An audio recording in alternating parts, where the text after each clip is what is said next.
Wake up and smell the coffee. It's Good Morning Pop Culture.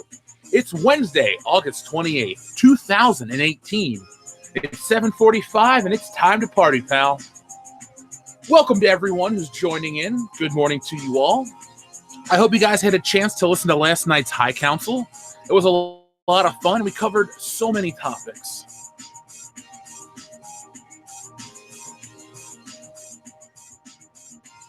Speaking of, today we have a fun topic, fan theories. So whether you love them or you hate them, we're going to discuss some of the dumbest, starting with Reylo. Ugh. The mishmash name reminds me of Benifer, and the only thing to come out of Benifer was Gigli. Remember Gigli? No one remembers Gigli positively.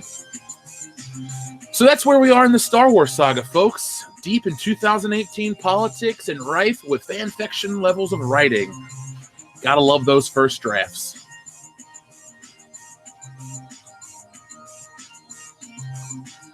So good morning to everyone who's asking me how I'm doing. I'm doing well. We're here. It's my favorite part of the day. Good morning pop culture.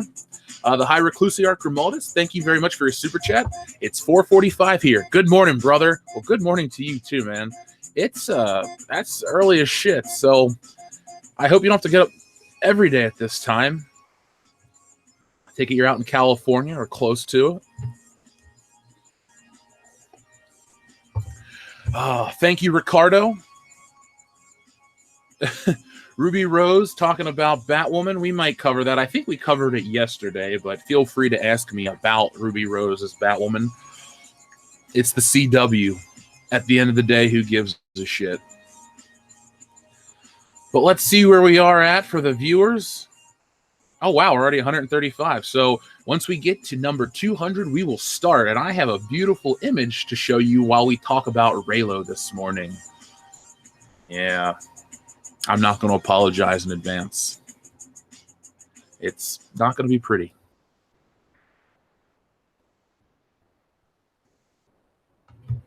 Morning, Jeff. No problem, Midnight Cherry TV. It was an excellent trailer. I appreciate that you took the time to put world-class bullshitters into a video. So it just goes to show everyone that we have fans that love us, that want to put us in.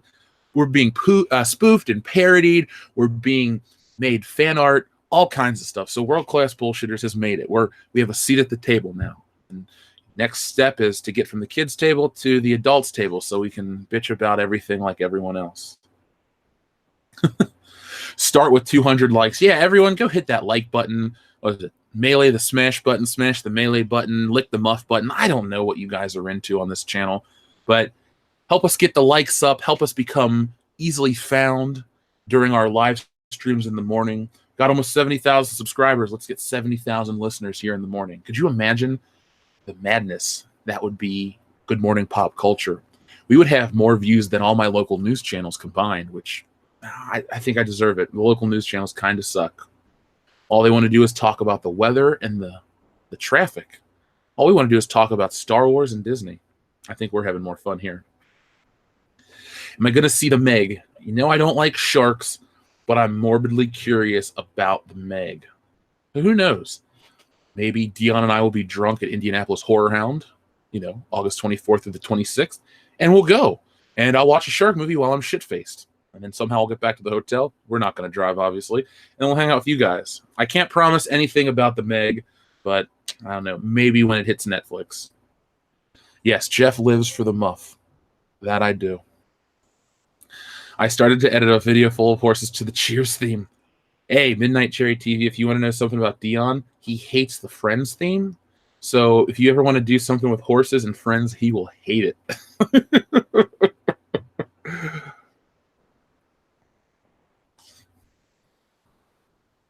Somebody needs to make a Kenner slingshot for all the garbage Star Wars toys. Well, I live in Cincinnati where Kenner is located, So I feel like I could find some old Kenner employees and we could make that happen. We'll even put the Kenner logo. Hasbro might sue us, but it'll be worth it.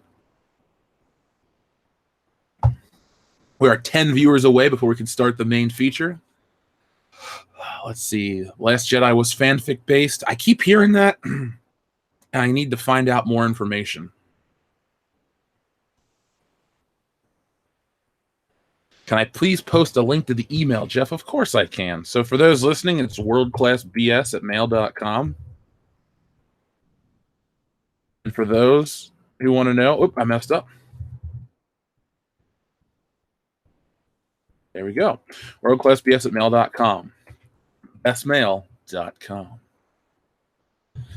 So what I think of Cobra Kai? Well, Cobra Kai was fantastic. Cobra Kai is how you do a revival series of something that is past.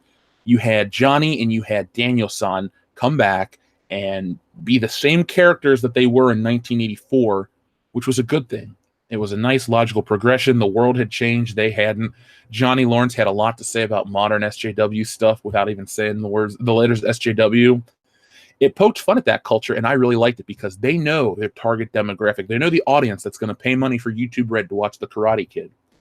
So instead of bombarding them with garbage like Star Wars does, they make fun of that stuff because they're self-aware and they know what's really going on. All right, we've hit 212. We're talking about Star Trek. Nah, just joking. We're talking about this wonderful thing. Reylo. Happy Valentine. Oh, sorry. So there we go, folks. The video I did with Retro Blast was awesome. I hope you do another one again. I do too. He got some flack for being on our live stream, so it's kind of hasn't soured our friendship, but a lot of people gave him shit. So if you would like that, just tell him how much you appreciated it on his videos. He's a very fun guy, and I like Michael quite a bit. So I'd like to work with him again. I'd like to meet him, have some discussions about toys, Star Wars, life. We seem to be on the same page for a lot of things. Well, for everyone asking, this is Reylo fan art. And no, this is not today's bad comic book art because I already have something really, really bad pulled up for all of you to check out. So, yeah, I know. People are pissed. People are pissed. Do Jedi sparkle in the sunlight? I don't know, but the Sith might because he's a bad boy. Thank you, Bullcraft Max. I appreciate that compliment. Well, don't worry, folks. You won't have to keep your day rolling with Reylo garbage, but I wanted to pull this up because right now, over on Uprocks, they're talking about a video, Star Wars forecasts, and they're talking about they're discussing the Reylo connection. So the lovers, the dreamers, and Finn. Sorry, I'm impressed with my own shitty joke. Sorry. Anyway, so this comes from Uprocks, and I'm just going to make you look at the image, and I'm going to read a summary of the theory. So according to this theory, and again, just a theory, a game theory, Rey is the daughter of Han Solo and Kira, Emilia Clarke's character from Solo: A Star Wars Story. The theory that fixes everything because it would provide exactly the kind of rhyming echoes in the Skywalker saga that George Lucas placed throughout the first two trilogies. If Han and Kira are Rey's parents, that means that Rey and Kylo Ren are half-siblings, sort of mirroring Luke and Leia's relationship. Plus, this means that Kylo and Rey both come from the same father and a mother who's connected to the opposite side of the Force. Rey, the light side, Kira, the dark side. Kylo, the dark side, Leia, the light side. If this means Rey and Kylo have to kiss at some point before finding out they're siblings, count me out. Yeah, So let me talk about why I think this is stupid. First off, fan theories are generally dumb. They don't work. They don't think of certain things. So let's listen to what they said in the beginning. Rey is the daughter of Kira and Han Solo. Well, Rey is like 19 years old. And we know that through the Last Jedi comic that Kylo Ren, or the book, he's 30 and he's been on the dark side for a handful of years. And we can surmise from the movies that Leia and Han were together up until Ren left. So when Kylo left, that's what split them apart. So he would have split at 20. That would have made Han had to cheat on Leia a year before he ran off. So it just, one, disparages the name of Han Solo, and two, makes no sense logically and timeline, unless Rey is like 45 years old secretly and was born the day after the Battle of Yavin or some bullshit like that. You've entered hell, Daywither. You entered hell. In episode 9, Rey sleeps around with Finn, Kylo, and Poe, and she gets pregnant. It's a mystery who the dad is. Sounds better than The Last Jedi. I just wonder why the fan community wants these types of things. Do you guys remember a couple years back when people were online saying, guys, we need Bucky and Captain America to be boyfriends in the movie, and they made all these stupid Tumblr posts and all this crap? I don't need that in the movies. You want representation of gay characters, fine. Make a new gay character, adapt a currently gay character like North Star. Don't alter the characters. This is just weird fan fiction where they imprint their fantasies on the characters. And people would say, well, what's the difference between the fans who complain about The Last Jedi and this? All the fans that dislike The Last Jedi, all they want is for the characters to act like they have in the past and not change who they are because plot. Thank you, Voorhees67. Google Kylo Ren heart eyes. Zoom. Confirm. Back to the Future. I guess I got to look it up real quick. So what am I looking up? Kylo Ren heart eyes. I guess I'll do that since you guys asked. Okay, Kylo Ren heart eyes. Images. It's just a bunch of pictures of Adam Driver's face looking longingly into the camera. It's not a pretty man. Not a pretty man. Good morning, Jake the Trenchcoat. So, with this Reylo thing, it doesn't work. We know that. It's established. But let's say it does. What about the leak of Rey being pregnant through the Force from the midi-chlorians that she absorbed from Kylo Ren like a sponge? Are we going to have Star Wars go into Jerry Springer territory where she's pregnant with her brother's child? You would truly make Star Wars the intergalactic trailer park. I mean, they can joke about Leia and Luke kissing on the Death Star or Hoth. See, on the Death Star, it's just for luck. On Hoth, it's to prove a point to Han, and it's kind of weird when you know the entire context of the story. But we don't live in that world anymore where George Lucas came up with the stories individually. These new Star Wars movies are planned out years in advance, right? No. That's not true at all. They're making these movies up as they go. And they don't have a grand scheme. They don't have a master plan, which they should. They want to act like Palpatine by manipulating critics. They want to act like Palpatine by manipulating review scores and all kinds of stuff like that. But they don't want to act like Palpatine to have their plan actually come together and work. Like the guy from the A-Team. I love it when a plan comes together. Disney doesn't know what it means for when a plan comes together. They hurt the brand early on with their laziness. They've continued to damage it with their poor attitudes. And now these things hold a little bit of weight. And it pisses me off beyond belief. Fact or fiction. If Rey is force pregnant, you'll need Snoke to be Maury Povich. Kylo, you are the father. That'd be the only way that I'll applaud in that movie. Now, once Kylo finds out he's not the father, is he going to jump up and run around the stage and be like, I told you! Like, are we going to get that in Star Wars? Because I wouldn't put it past him, guys. I would not put it past him. Hannibal's plans always come together. Yeah, that's his name, Hannibal. There's Hannibal, Faceman, B.A. Baracus, and Murdoch, right? Yeah, Murdoch's from fucking Marvel. Could you imagine a giant floating head in the A-Team? That'd be amazing. Disney now knows Star Wars is broken. I can confirm it. Please let me know. I would love some confirmation. We can talk about that on air. Do not want. I'll impregnate Daisy, says Pagan God. Oh, well. Good for you, man. You'll be the daddy of a unlikable, force-sensitive child. Oh, you said Daisy. You'll be the father of a flesh-colored version of the Mask. Just saying. Smoking. Oh, the Disney profits are down. I saw that over on the Geeks and Gamers channel. I haven't had a chance to actually read the article for myself, but I was contacted by a listener who's a member of the Disney Star Club.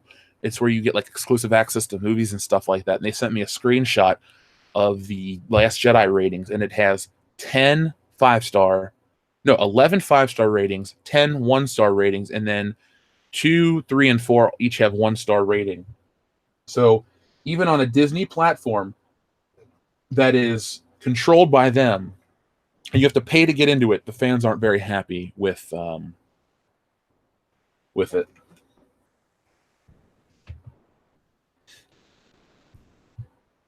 Daisy is Jar Jar's child confirmed? That would be amazing. That'd be incredible. Rey is flatter than C-3PO. Damn, that's burn. The Mr. OC, you're not wrong. You can think whatever you want. I'm not even going to make fun of you.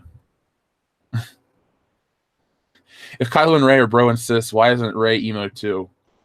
Because she can't be. Kathleen Kennedy won't allow it.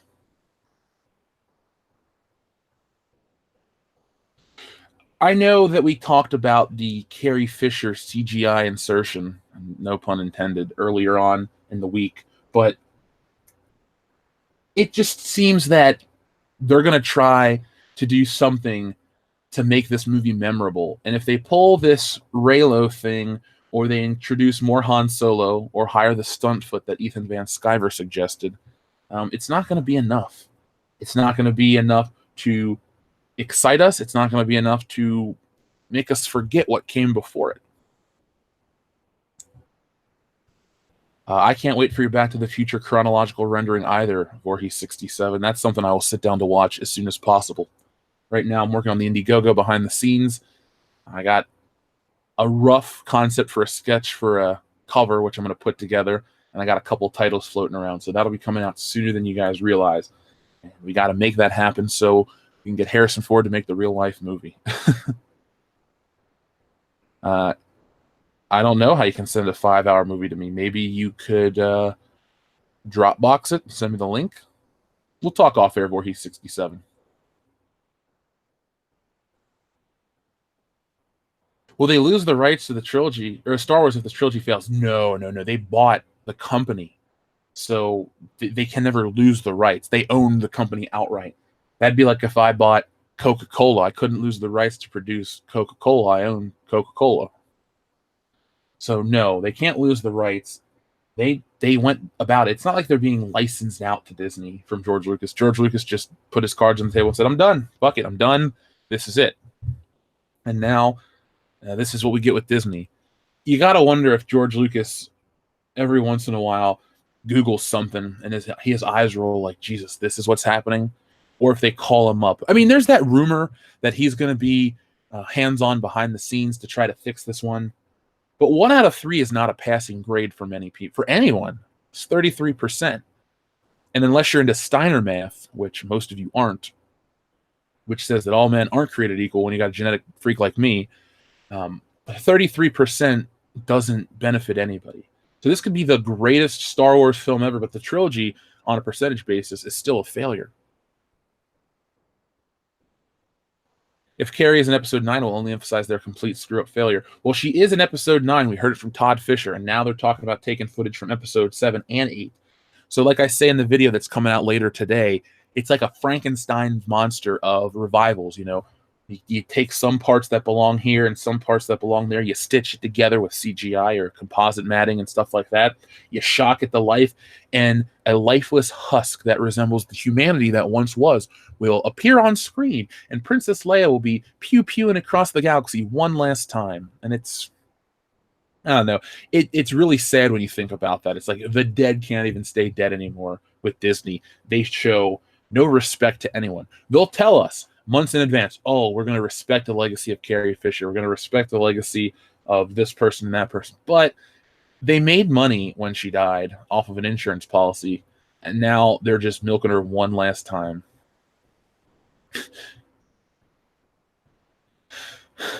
Thank you, Jake Trenchcoat. You're my hero now. He gets it. He knows Steiner math. Thank God. Daisy Ridley would be Squirrel Girl in the MCU because of them teeth. Well, there is a squirrel girl. It's the cute girl from the AT&T ad. So, sorry, Daisy. You've been pushed out for someone better. Rob Liefeld, Captain America, has more chest than Daisy. You're not wrong. We've looked at that image before. We may look at it again today. Who knows? This show's got a lot of possibilities. That's the beauty of Good Morning Pop Culture. The possibilities are endless. We could be doing Star Wars 1 minute, Batman the next, all kinds of shit. Stuff goes crazy on Good Morning Pop Culture.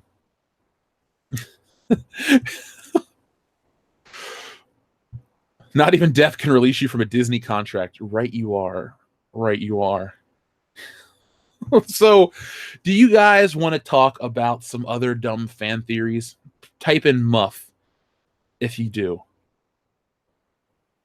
She could gnaw through a tree quicker than Ethan could a pie. Oh, oh my God. Yeah, I'm not gonna disagree. All right, I see a lot of muff popping up. That means I gotta get rid of that. There we go. So let's talk about some other fan theories. First off, from Armchair Warlord. Thank you, Armchair Warlord. The Reylo thing is from their intended fan base. You mean the intended fan base that doesn't buy anything, that sits on the internet and thinks that a tweet matters? Like, I know people love to make fun of the thoughts and prayers meme, but it's like, oh, send your tweets. What's a tweet? It's nothing. In the real world, it's just a bunch of binary code, zeros and ones. Yeah, binary. So those people that make this shit, that are like so excited for the idea of Reylo, take your ass to your local store and pick up a Kylo Ren and Rey action figure and show your support to a brand instead of, yelling on the internet. Go out and do something. I put my money where my mouth is. I support indie comics, bought Cyberfrog. I did the one from Mike S. Miller, Lone Star. We talk about stuff, but we don't back it up, and that's the problem. So when you do talk about stuff and you do back it up, you're in your first step to actually making a change. So thank you, Armchair Warlord. High Recluser Grimaldi, thank you very much for your generous super chat. God, Reylo is stupid. They don't even look like that. Kylo needs to look more pitiful, and Rey's expression has to look like she'll tear your balls off. Gnaw them off with her giant teeth. Man, if you would have told me a couple years ago the shit show that Star Wars would become, I wouldn't believe you. I'd say, nah, no, you're wrong. And then you would show me where we are, and I would probably cry myself to sleep. Let's see. I changed my name to Jeff with a G just to be pretentious. I'm not that cool. I'm not that cool. Raise the chipmunk of death. Oh my God. So let's talk about some other fan theories. I found these over the internet, and I'll pull these up on screen for you guys now, and we'll have a good laugh. And what I'll do is I'll read one, and then I'll let you tell me what you think, if they're stupid or not. We'll make it a very interactive episode of World Class Bullshitters Good Morning Pop Culture.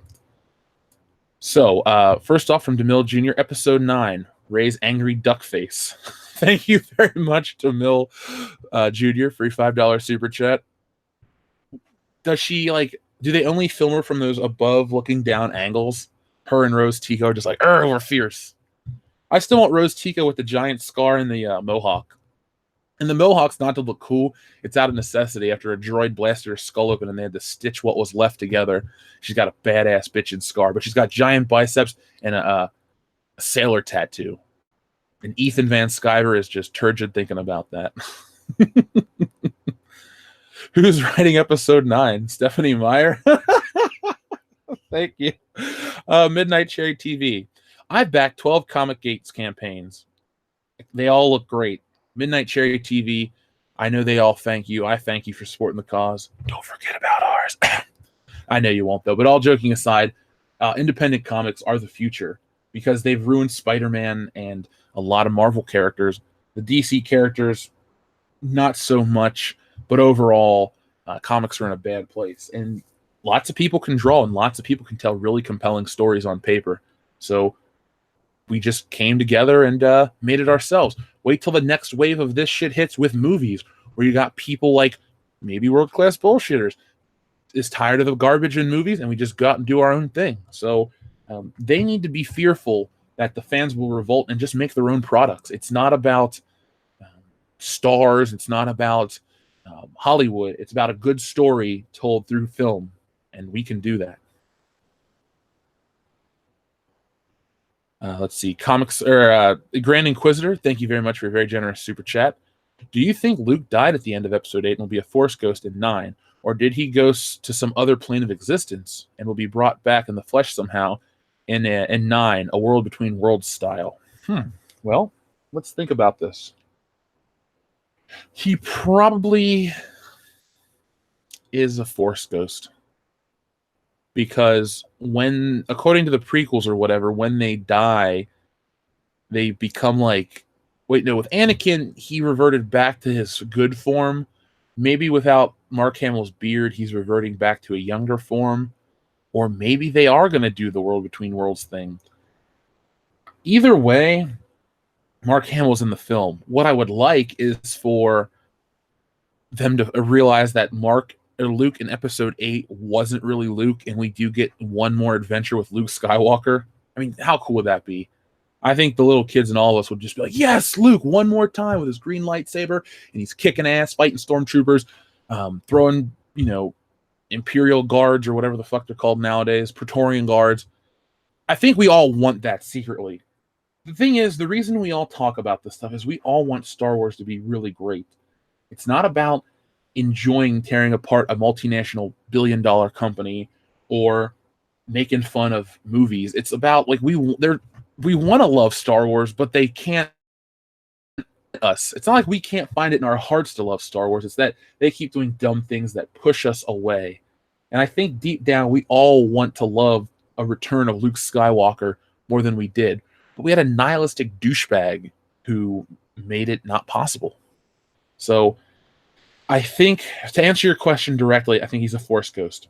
Boom. Do I want him to be somewhere else? Yes, of course. I want to be like watching the movie and they're like, Luke Skywalker's not dead. I'm like, what?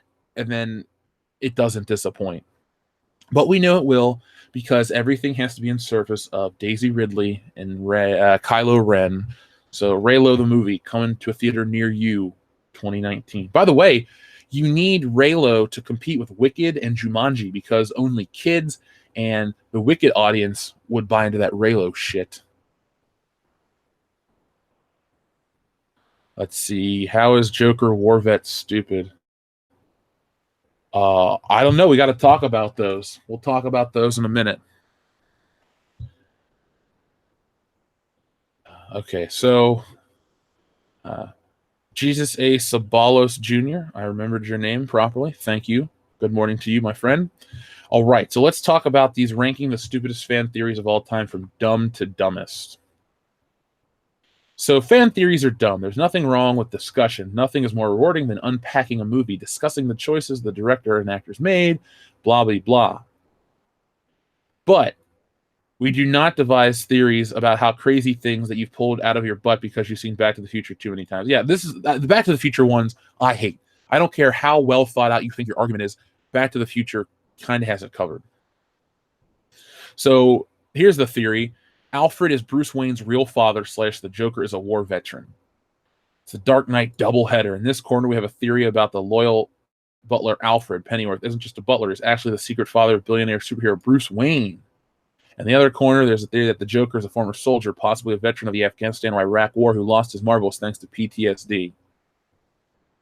I think we'll talk about the Joker soldier fan theory when we do our veteran live hangout, which I got to come up with a date. If you're a veteran of the, and you're a channel member, let me know through email and we will get a time. And if we have a lot of people that are reaching out, we'll have to break it into 2 because we can't have maybe more than 4 people on at the time. So, it doesn't get too crazy, but we'd love to have that. That was a great idea from one of our listeners. If you're listening now, just let me know who you are so I can give you proper credit. But the Alfred theory is just dumb. Why? Because he's a loyal butler? I hate that they do that. Now, the argument is Alfred wasn't always a curmudgeonly old butler we see in the comics and movies. The Dark Knight trilogy, he was an SAS as a young man. The idea of a young, handsome, and dashing British soldier turning up and gradually sweeping Martha Wayne off her feet isn't quite as strange as it sounds. After all, the logic, why would a butler, even a handsomely rewarded one like Alfred Pennyworth is, not decide to retire and get the hell away from the constant threat of death after being Batman's ally? Back when Alfred was first introduced in the comics, the idea of an eternally loyal manservant didn't seem so strange as it does today, perhaps, but to a modern audience, it seems fairly implausible. I don't think that this is even debatable that it's his father. If he was his father, Alfred would have explained that to Bruce to help him cope with the anger. He could even have, that just doesn't make sense. That would take away the reason for Batman to be Batman. If Alfred's his father, then Bruce is like, well, I'll avenge my mother. Maybe he doesn't go off the reservation. He seemed to be closer to Thomas Wayne anyway. So I don't buy that one at all. Let me know what you guys think. I think it's garbage. Now, the Joker one, I had heard multiple times, and I didn't buy into it. Like, I don't watch the movie with those goggles on. The Joker's a soldier with PTSD, but it kind of makes sense. But you like it, I like it at least, when he's completely mysterious and you know nothing. And there's just like, where is he come from? I don't know.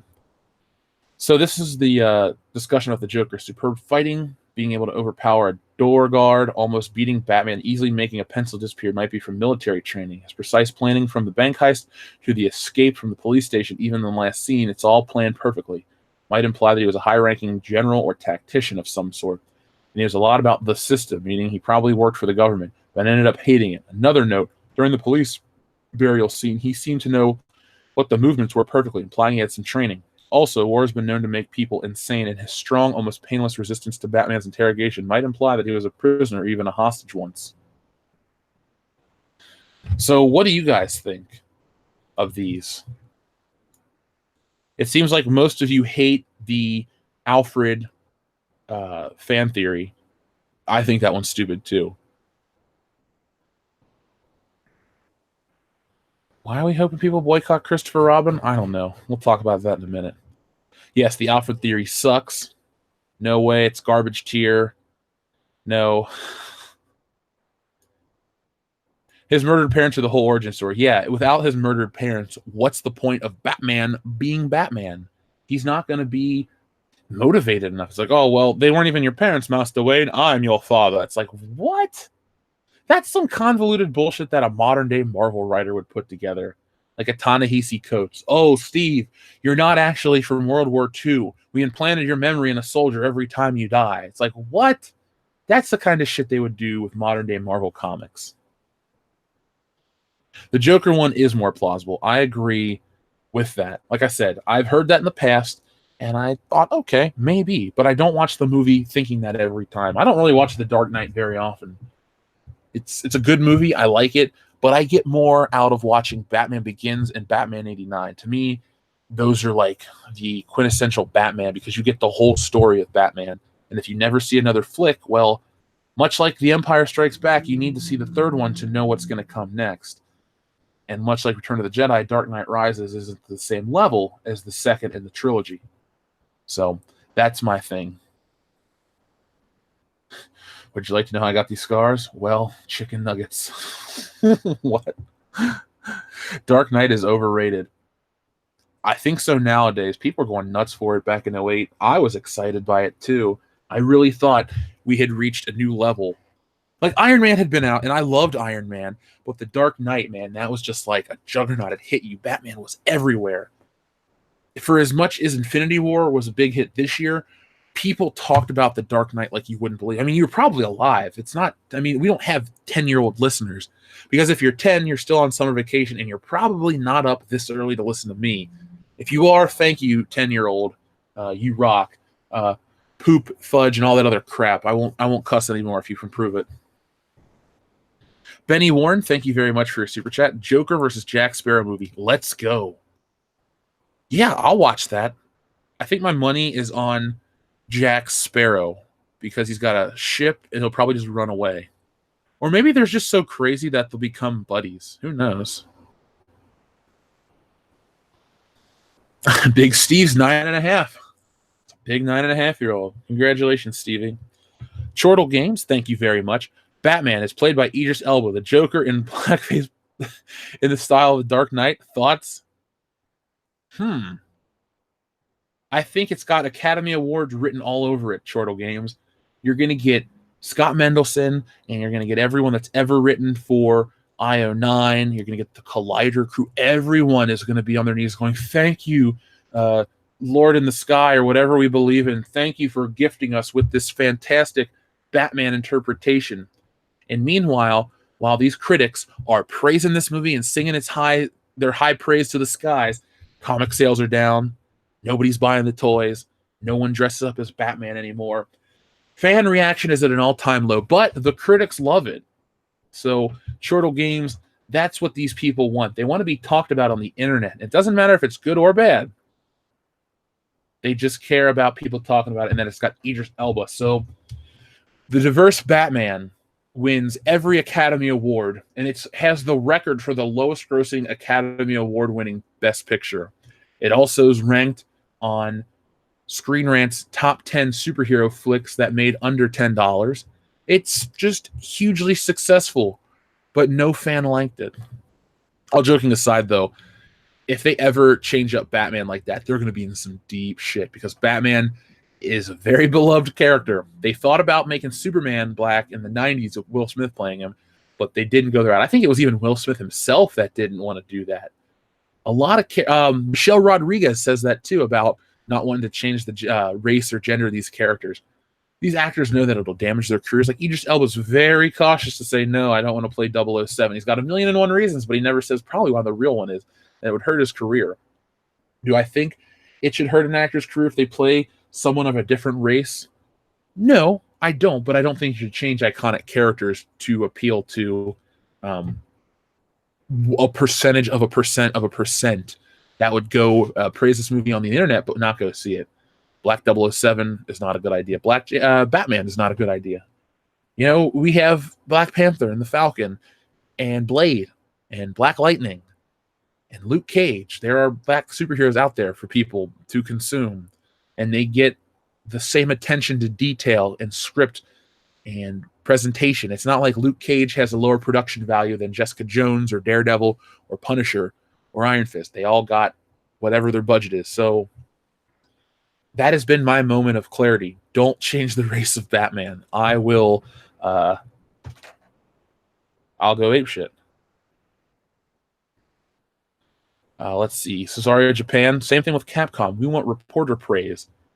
Yeah, like the way video games are right now is, I know a lot of gamers are out there, and I'm not here to rip on gamers, but the way video games are reported on is just one big advertisement. And they want to be praised because you got these woke people that write for these websites because these jobs pay nothing. You get paid in experience. You get paid like $10, a Coke, a Snickers bar, and like access to E3. And then the big money, all the advertising money, is made by the website. And basically you have to parrot the opinions of the advertisers. So like, what's his name? Jeff Keighley, Call of Duty, Mountain Dew, and Doritos every year. And that's his shtick in his Game Awards. A lot of people don't take those things seriously. You just want the wrong thing. For me, if I made a product, like let's say I made a video game, the next Mega Man was made by Incarnate Studios. It'd be nice to get praise, but if the game got, attention for being a good game, not attention for having, a trans robot, like who cares? Just make a good Mega Man game. That would be my goal, is to make a good version of whatever I'm supposed to be working in. Not this, I wouldn't be looking for empty praise to appease somebody on the internet in their echo chamber. Oh, trust me, you can go find tons of these writers who can't write. They don't know what the hell they're talking about. They know the right people. They're in these positions because they don't require a payment. Like their payment is, hey guys, check out my thing, and now check out my Patreon because I don't get paid doing this here. It's annoying, to say the least. Thank you again, Chortle Games. Chances of Kylo and Rey as chances of Kylo and Rey as star-crossed lovers in 9. They touched hands in the last one. Basically third base, right? LOL, just give Rey the virgin birth. Probably going to get the virgin birth of Star Wars. We had it with Shmi Skywalker. Why not Rey? And I wouldn't be surprised if we see Rey pregnant in the beginning, like doing force shit to, like, cook food. And then we have Rey fighting off waves and waves of stormtroopers with a baby strapped to her back, much like Yoda was strapped to Luke Skywalker's back. And it'll evoke images of that. And they'll be like, oh man, she's got to protect the baby with the Force. And Star Wars had truly lost its way. You remember the puppy who lost its way? Well, we found the franchise who lost its way. Star Wars Episode 9, The Virgin Birth. That's what the subtitle of the movie should be called. That's what we're going to refer to it until I hear otherwise. Episode 9, The Virgin Birth. It's going to cause a lot of confusion, but they'll have to catch Good Morning Pop Culture because that's just what you do in the mornings. Lots of The Last of Us 2 is going to be SJW trash. Dude, I haven't even played The Last of Us 1, but I've heard nothing but great things. But I have heard that from a lot of fans out there about The Last of Us 2. E3 seemed to be very divisive this year in terms of what the ideology in the gaming industry was going to be going forward. That's why we have to have Mary Jane as a playable character in Miles Morales in the new Spider-Man game. Say what you will, Peter Parker's the main event, and when I play a video game, I want to play the best versions. And I don't play Halo to play as the guy who swabs the poop deck or whatever the fuck the toilets. You don't want to play as the janitor in Halo. You want to play as Master Chief. But in Star Wars, you have to watch the janitor, even though you want to watch Han Solo. So that's what I think these people get off on now, is like having this really interesting world, but you're focused on the dumbest aspect, like The Purge. Guys like The Purge? I don't really like The Purge. But the first one, you have this whole world building. Oh, the Purge goes off at this time and all this crime's legal. What do? We watch Ethan Hawke and his fucking family. Yeah, and that kid couldn't act either. So, yeah, none of this crap. Rogue Leader, Original Pie and New Pie, The Pie Strikes Back, Return of the Pie, Prequel Pie, Pie Menace, Attack of the Pie, Revenge of the Pie. Lots of pie this morning. Am I going to get the new Spider-Man game? Since I saw footage of him in the original costume, yes, eventually. Now, if they give you the black symbiote suit as a pre-order bonus, I will pre-order it and then buy the game. Until then, I'm going to wait till Black Friday because I don't have a lot of time to play video games. Grand Inquisitor, thank you very much. Ever hear the theory that Bruce Wayne is a patient of Arkham? If you think about it, Bruce Wayne / Batman is an insomniac with multiple personality disorder. No. I want to believe that Batman is real. He's outside my window right now. No, I haven't actually heard that fan theory. There's a lot of fan theories out there that I think people just pull out of their asses. That sounds like one. I mean, I'm sure you could shoot holes in it if you really broke it down. He does have multiple personalities, but Bruce Wayne's very controlled. Batman is the real person, and Bruce Wayne is the public face. Matches Malone is his underworld face. I think Batman is like the sanest person in the room because he knows the truth about everything. He knows the secret identity of the heroes. He knows about the real motives. He knows how the real world works. I think Batman's the only sane one in a world of superheroes. Something that you would think about with Watchmen. Like, is Rorschach really Rorschach seems crazy, but maybe he's the only one that's got it all down type of thing.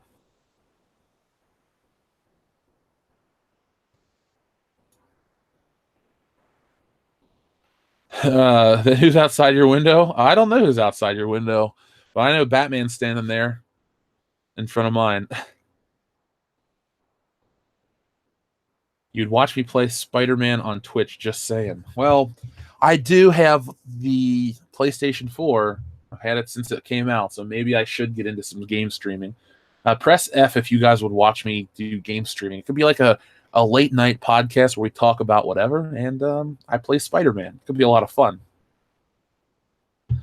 What Spielberg involved film was JJ going to make for episode 9? The color purple in space. There we go. Okay, there's the wall of Fs. Okay, I guess I'll have to get that game. I'll take some super chat money and I'll go buy Spider-Man when it comes out. Was it September? Damn it! Now I gotta hook up my TV and do all this other crap. Oh well, you guys want it, I'll make it happen. All the Fs, yes, all the Fs. So let's look at some more dumb fan theories. Aladdin takes place in a post-apocalypse. The theory: Disney's Aladdin doesn't even take place in the Middle East many centuries ago. It's actually set in the post-apocalypse, years after civilization has fallen and long enough for humanity to rebuild itself into a new feudal society. Defense: the theory begins with the fact that Robin Williams' genie spends the bulk of the movie making references to pop culture icons who wouldn't be alive for thousands of years, but it goes much deeper. The middle of Aladdin's makeover to the Prince Ali, Fabulous He, Ali Ababa, Genie declares that his fez and vest combo is too much third century. Carpet isn't just a magical carpet. He's a remnant of hover technology that's been hidden in the Cave of Wonders, presumably to keep it safe from the coming nuclear war that turned into a big empty desert. I'm gonna stop there. We're not gonna go too deep into that one. Have you guys ever heard that one? I think that's pretty dumb. That is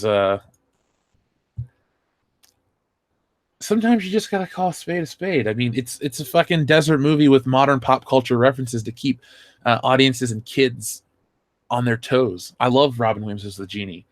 I don't really sit and talk about how much I love Disney movies, but there are two Disney animated films that I love: Lion King and Aladdin, probably because I saw them as a kid. And I don't really consider Toy Story purely Disney, so when we talk about like favorite Disney characters, if we include Pixar, I always go Buzz Lightyear because that's the last, like 98 was the last time I ever saw a Disney movie in theaters, like animated one. And then I saw Toy Story 3 as an adult because it's Toy Story 3, you kind of were obligated to, even though I didn't like it that much. Chortle Games, thank you very much. Chances of first sex scene in Star Wars with Kylo, Ben, and Mary Sue. Would they just do it to spark controversy? Thoughts? I don't know if it would be controversial, depending on how much they show. Are we gonna get like full insertion in Star Wars? No, what you do is like you hear the music play and then you hear a boom and the lightsaber turns on, and then you know it's on. I think you would get a lot of backlash from the people that will pay to see the movie, but not necessarily talk about it on the internet. I don't think families will, like, if it gets out that there's a sex scene in Star Wars, there's some uptight moms that are like, we're not going to see that Star Wars movie. No.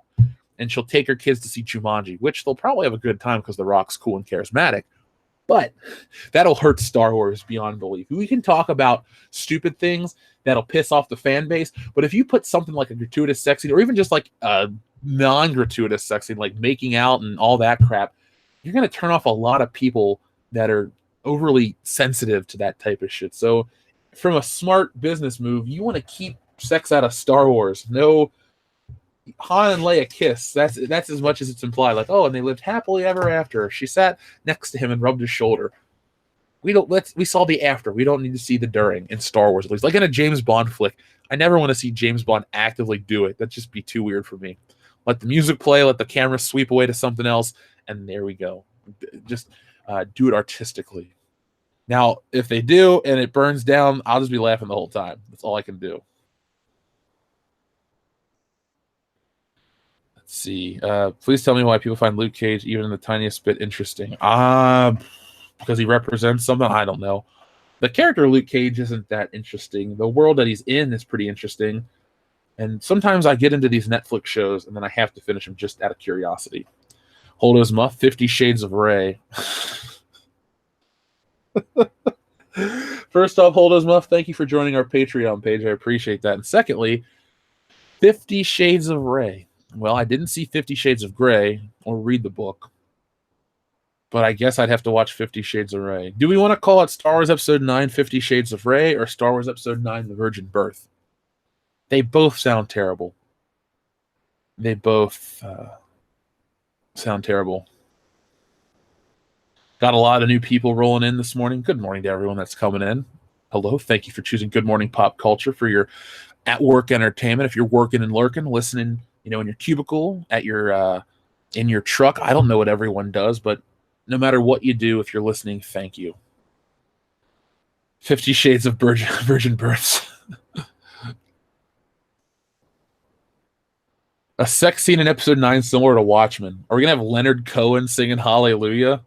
That's the most unintentionally funny moment in any superhero movie. I hate the song, first off. Secondly, it's just it makes sense in context of the film because he gets the suit on, he gets it back, you know what it is.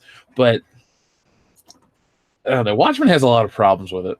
It was one of those movies that I was blown away with at first. I was like, man, look at this. This is great. This is crazy. This is deep. This is that. And I watch it a couple more times and I'm like, the book's better. This movie is lacking. It's, blah, blah, blah. We'll talk about that at another date. You don't really want me to talk about why Watchmen doesn't work right now. Too early. A lot of people hating on Watchmen. Didn't that song also play in Shrek? Probably. It's by Leonard Cohen. It's a very famous song. I just can't stand it. Episode 9, we were too lazy to come on a subtitle. I'm all for that. We forgot Lando's involved. What if Reylo is Raylandro or something like that, and Lando gets involved and makes it a three-way? The NVSK, good morning, Jeff. Well, thank you, the NVSK, for your super chat, and good morning to you, my friend. Watchmen sucked, and it was a letdown, but the girl is hot in Watchmen. Yeah, Malin Ackerman was cute. Still is. I like her in The Heartbreak Kid with Ben Stiller. Dumb movie, but it's fun. What's the point of episode 6 being called Return of the Jedi, but 2 episodes later we have The Last Jedi, where 30 years later the Jedi have returned? I don't know. Maybe because it was a first draft, and when you're on the toilet and you come up with The Last Jedi, you think it's a fantastic idea.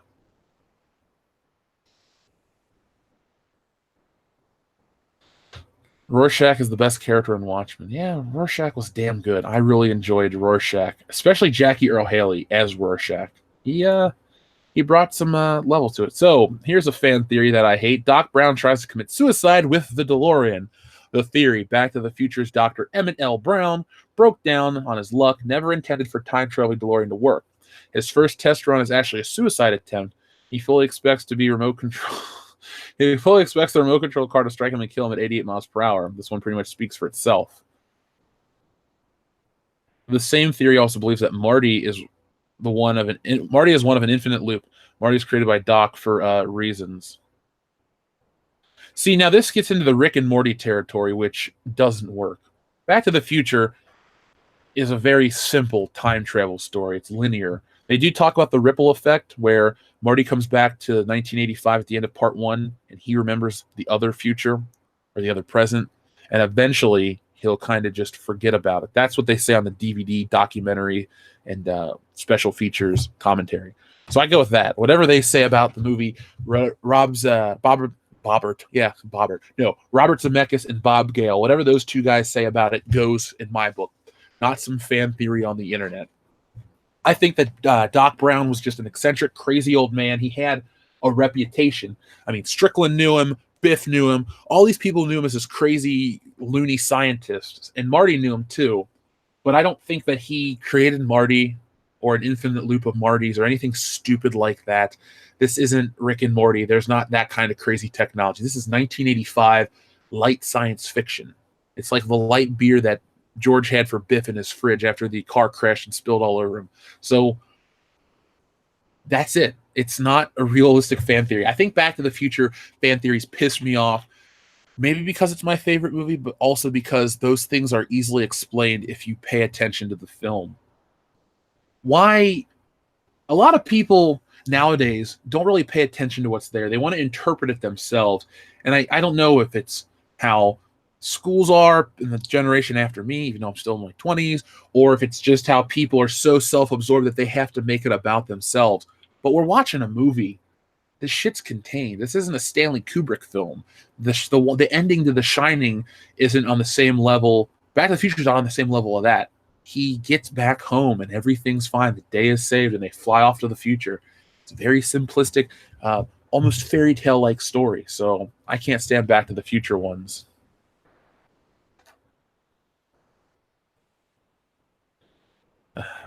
Thank you, Agent Carter. I'm doing well. It's postmodernism. Okay, I didn't realize that. I know what postmodernism is, but I think that's just a cover or a title to say, hey, I'm selfish. Let me figure out something to make my impression on the movie itself. No. Back to the Future's Bob Gale and Robert Zemeckis and a handful of other great people, Dean Cundey, the crew, the cast, everything. Yeah, Rick and Morty season 3 was meh or is meh. I'm not done with it yet. Normally, I watch that shit like crazy when it comes out because I do like the show, but I'm tired of Jerry and I hate the mom. I mean, I guess that's the point, but they should just kill her off. I'm in the one episode where they go to, was it the something happy fun time land with the chalk on the wall and the guy bangs the creatures and then eats his spawn. It's dumb. That is so dumb. I turned it off. One, I was eating, and two, I just lost interest in that. Let's see. Narcissism magnified by social media. Jason Bourne, excellent point. I'm not just trying to make you feel good in the morning. That is an excellent point because social media has given everyone a voice, and everybody wants a like or a share or a retweet. And so they come up with the dumbest stuff to get your attention. And it's like, no, thank you. Do something of merit and people will find you. Do something that's worth people's time and people will find you. Rick and Morty needed to be one season. My favorite stuff. My favorite moments are when they meet Scary Terry and then the robotic mech suit on that Purge planet. Those are the two moments from Rick and Morty that I think are hilarious. Other than that, everything's been good to okay to kind of dumb. The Rick and Morty episode on the Citadel was okay. I don't know. I'm tired of like 50 million Mortys and 50 million Ricks and all that shit. I get it. It's funny at once or twice, but the show doesn't go anywhere. So, and it's too self-aware, and I don't like the fourth wall breaks. We're doing whatever, Defenders season 3 or some shit like that. Abomino, you missed us talk about the Reylo fan fiction theories, and now we're talking about fan theories in general. It's been a good morning so far. King Eric, you have good taste. Yeah, Mr. Meekseeks was hilarious. That was a good one. And Mr. Poopy Butthole, where he's like, I'm sorry, I don't have any bad memories of any of you. And Beth starts to drink. That's good because I hate that character. Chortle Games, thank you very much. A Superman movie where Clark Kent grows up diagnosed with schizophrenia because of super hearing and x-ray vision. Have the making of a good movie? I think Zack Snyder would call you and beg you to write the script in 2012 before Man of Steel came out.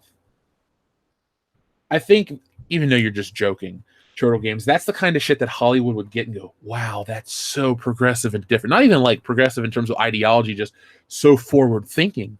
They would go, oh man, that Superman is a Superman for all ages. Like, people think he's boring and dull now. Wait till we put out this Superman. It's like, yeah, great. You made Bizarro the movie.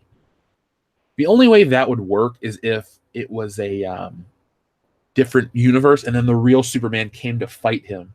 And then that Superman, the schizophrenic one, wanted to die, but then our Superman, the real one, Earth 1, wouldn't kill him. He's begging them to kill him, and Superman's like, no, and he tries to help him. That's how a Superman story would end, with Superman reaching his hand out, and, you got to pay for your crimes, but you, at the same time, I won't kill you. So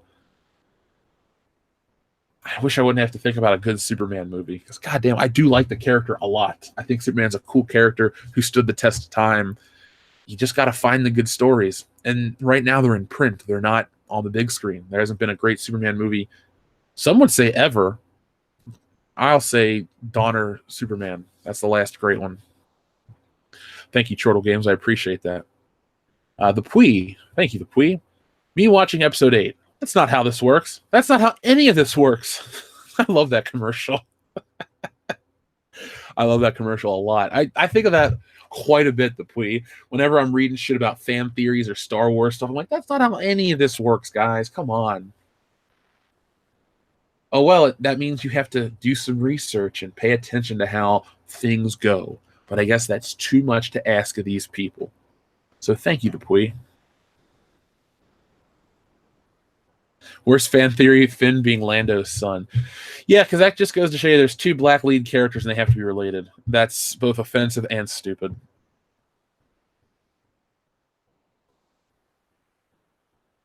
Let's see. I like when Morty played that video game, beat cancer, and back to his garbage died for falling up ladder. That was funny too.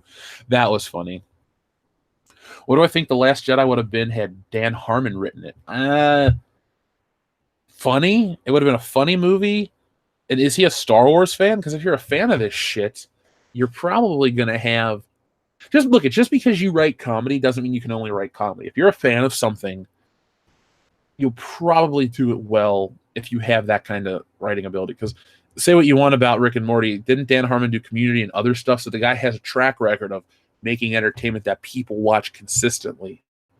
So I guess if he's a big Star Wars fan, he could have done it quite well. I have not seen the TV series Krypton because I have a life. All joking aside, though, I haven't had time, and I probably wouldn't watch it. Again, it's a show about a character I like, but the character's not there, so I'm not going to watch it. It's like that episode of Pee-wee's Playhouse that I had on tape as a kid. Pee-wee goes away, Cowboy Curtis and Miss Yvonne have to take care of the episode, and then Pee-wee shows up at the end, and I hated that tape.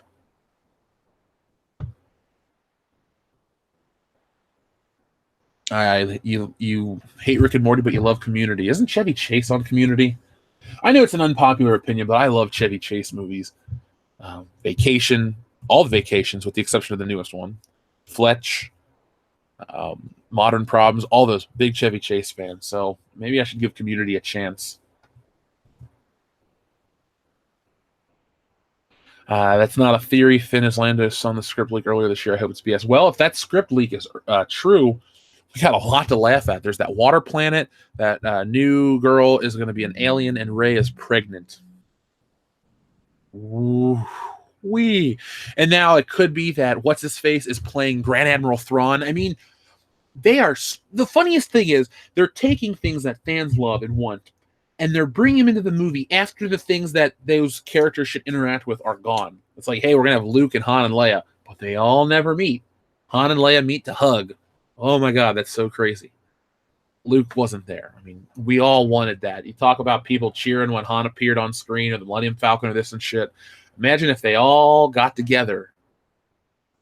I think that would have been a magical moment. But no, I don't know what Disney was thinking, but they didn't do it.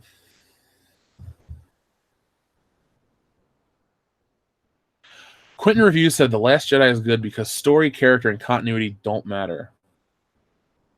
Who is that?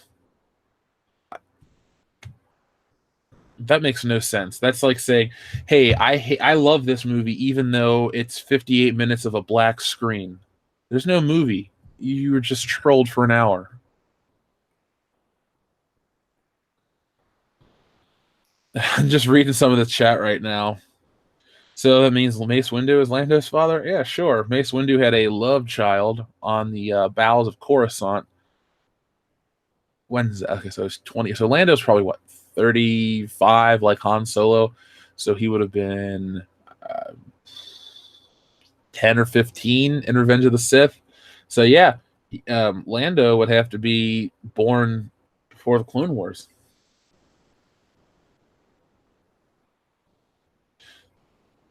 Amity has been covering up shark attacks for years. I don't like sharks or Jaws. You know what? Well, let's forget it. There's another one I wanted to show you guys, another article that was talking about jaw-dropping fan theories. And we can make fun of those because there are pictures, and you guys can look and get involved. First off, we have a super chat from Rocket Insano. Thank you, Rocket Insano. My favorite old theory was yoga wasn't real. Like the exercise wasn't real. It was all a joke. It was a big troll job created by the military industrial complex. There we go. Now, I'm not a big... Who's worse to you, Kylo Ren or Mutt Williams?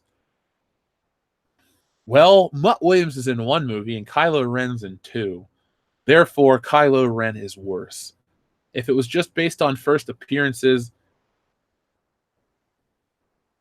Man, well, because of the bitch fits Kylo Ren has, I don't like him.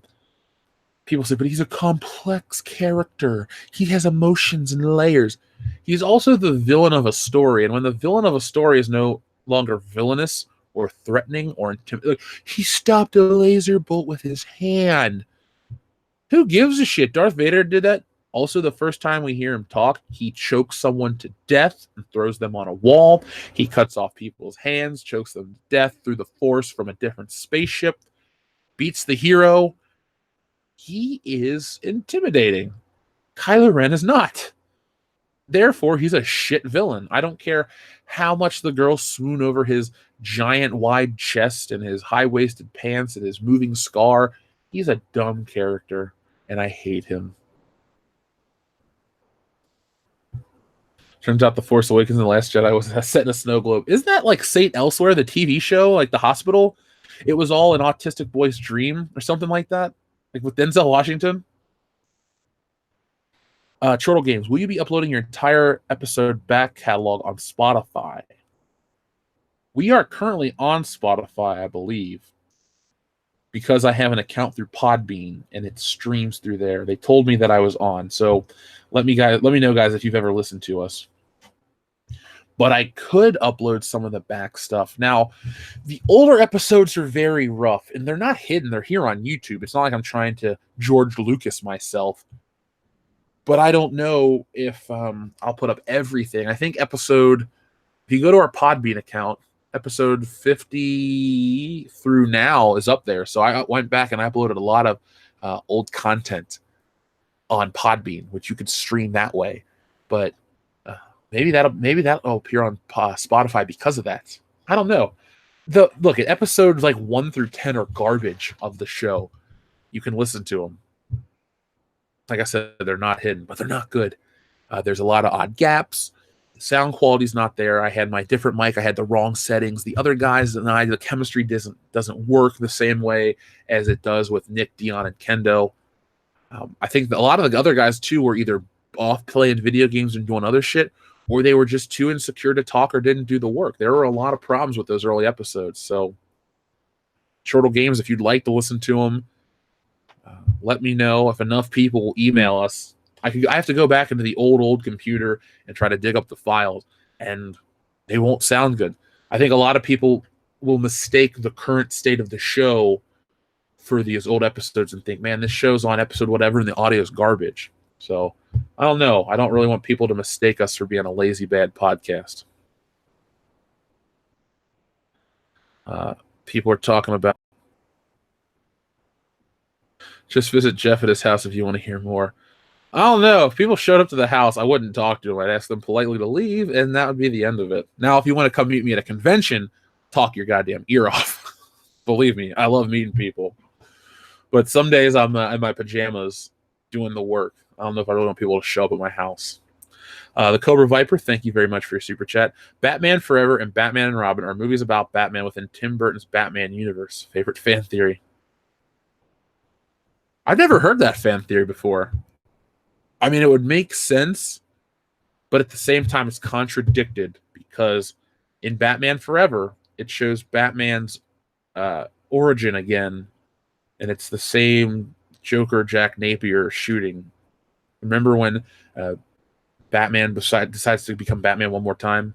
He's sitting there, and he's having the flashback, and he sees the book and all that shit. That scene of You Ever Dance with the Devil in the Pale Moonlight minus the dialogue is shown again. The guy holding the gun. So I think that kind of shoots that theory in the foot. I do like the idea, and it makes me chuckle. It's a non-offensive one, if that makes sense, Cobra Viper. But again, I don't think that worked. Now, Batman and Robin is just a bad decision. It's a parody, if you will. The only theory about Titanic film is true. The ship sank.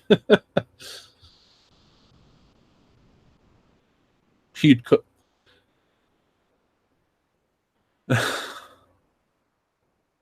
Let's see. Take me to dinner somewhere nice. You'd cook me. Thank you.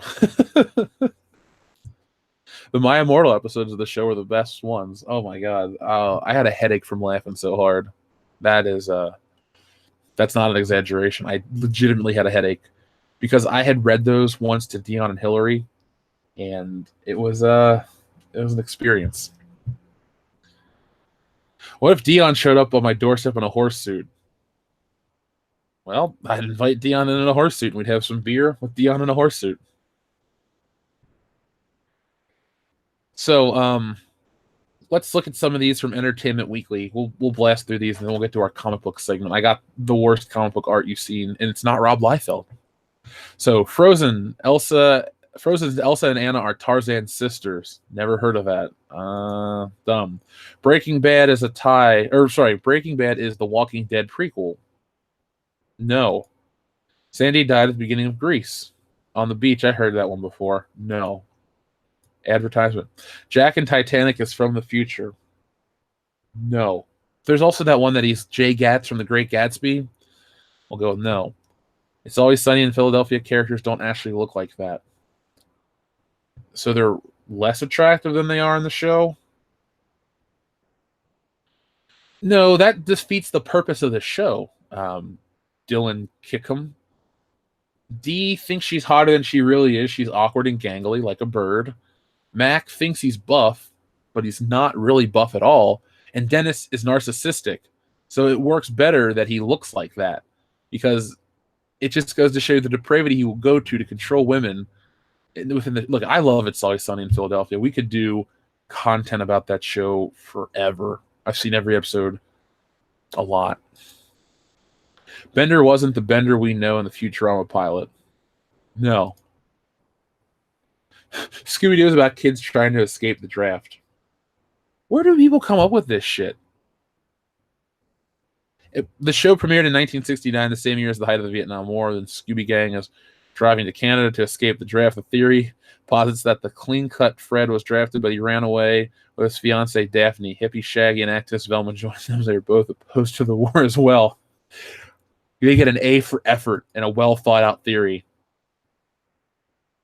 The Simpsons are a family of geniuses. I've heard that one before.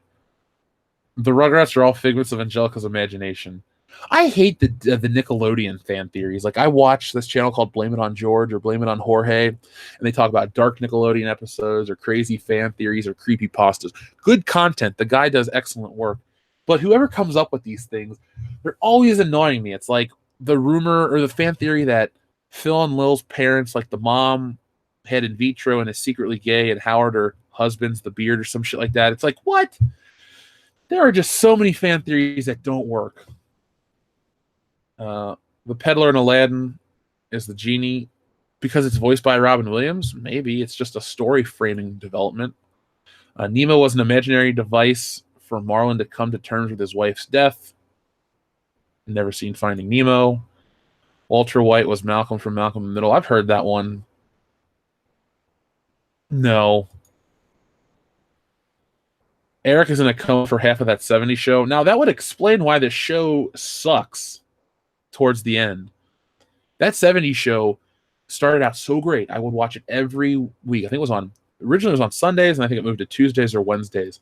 But I watched that show all the damn time. I couldn't get enough of it. I bought the DVD sets, and yes, DVDs. I've watched it on streaming multiple times. And even in syndication, I'll watch an episode. But now that I'm a little older, I realize the show really sucks post like season 4. So I guess that would make sense, because in season 4, episode 15, Eric ventures into a tornado while everyone else is at a snow prom to pick up Donna from a radio station gig. Oh, hot Donna. Yeah, that's dumb. Willy Wonka sacrificed those kids cabin in the woods style. No, if you read the book, they all survive. Spinning top doesn't even matter in Inception. That's a topic for another day. I don't know anything about Harry Potter. Dexter created his family in Dexter's laboratory. No. Hardy's Mad Max is actually the Pharaoh kid from Road Warrior.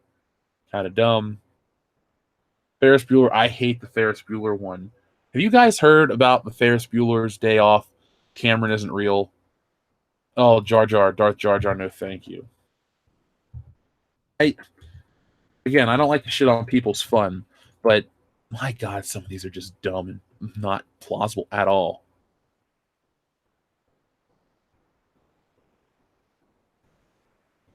Chortle Games, thank you very much for your super chat. Aquaman is a horror flick in the inky abyss of the ocean's depth. Would it work? Also, for a date movie first or dinner, also for a date, movie first or dinner first, your opinion. I think I recently watched something that said movie first so you have something to talk about on the date. Depends. Just go somewhere good and don't cheap out. Have fun. I mean, I don't know how old you are, so for me, dinner and drinks and all that stuff is included in a good time. But if you're like in college and I've been on many a college date where it's like, hey, let's go here and then we'll go watch the free movie on campus. Those were simpler times, and well, I don't miss them. Imagine a feminist version of World Class Bullshitters. Is that your worst nightmare, Jeff? No, because they won't have the same chemistry. It's like, you know what? It exists. It's called Collider. It's all a bunch of cucked, simple jokes and nonsense. They aren't funny or talented. Like I've always said in the videos, they're just advertising for a big studio. That's why they get to go to these shows, and they have a fan base of people that don't really like them. They just like the properties that they promote and hawk.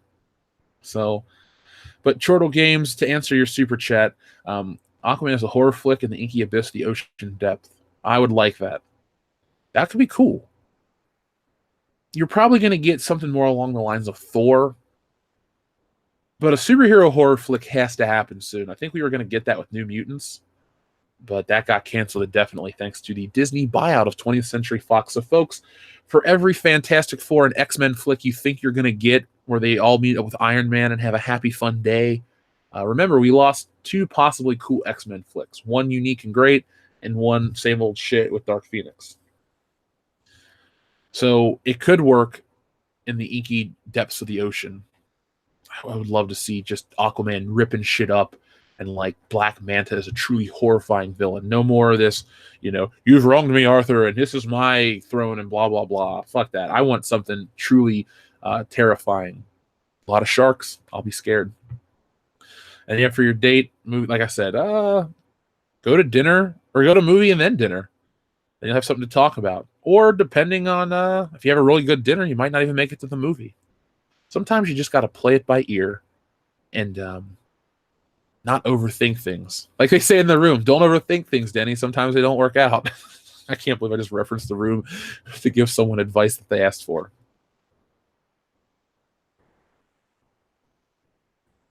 Let's see. Ferris Bueller's Day Off is just a figment of Cameron's imagination. He's still in bed. No, I don't like that one at all. Oh, God. Hold us Muff is watching that 70s show. Cesario Japan, thank you very much for Super Chat. Pokemon is just a fever dream of Ash from the 3rd episode. I've heard that one. The whole one about how he shamed his father and did all this stuff. I've heard that.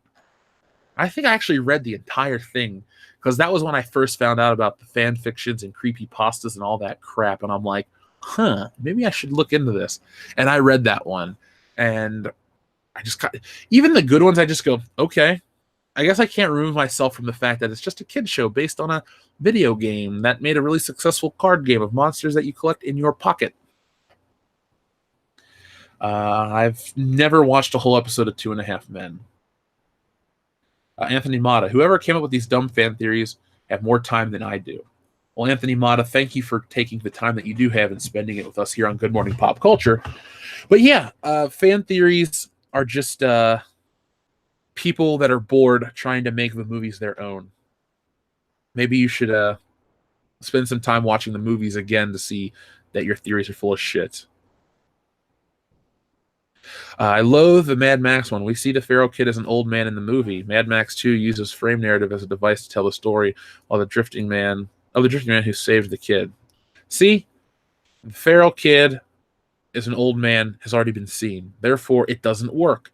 But because people saw Beyond Thunderdome or whatever, they're like, hey, that's a kid. He grew up to be this one because it's not Mel Gibson. Like, why can people not, new audiences, why can they not understand that it's a new actor playing the same role? We've had it for 56 years with James Bond. We've had how many Batmans? 3 Spider-Mans. it's not there's tons of Supermans. Like, I don't get why that's a problem for like the internet crowd, the people that write these theories, the people that are hanging out on Twitter. Like, why is it so hard to understand that new actors will play the same roles and they're a continuation? No more reboots, no more relaunches, none of that garbage. Just a new actor. It's not hard to follow. Now, speaking of hard to follow, let's look at this new piece of not fan fiction, but artwork from Bad Comic Book Art. So be prepared. Make sure you guys aren't drinking a drink because I want to click it in 3, 2, 1. Okay.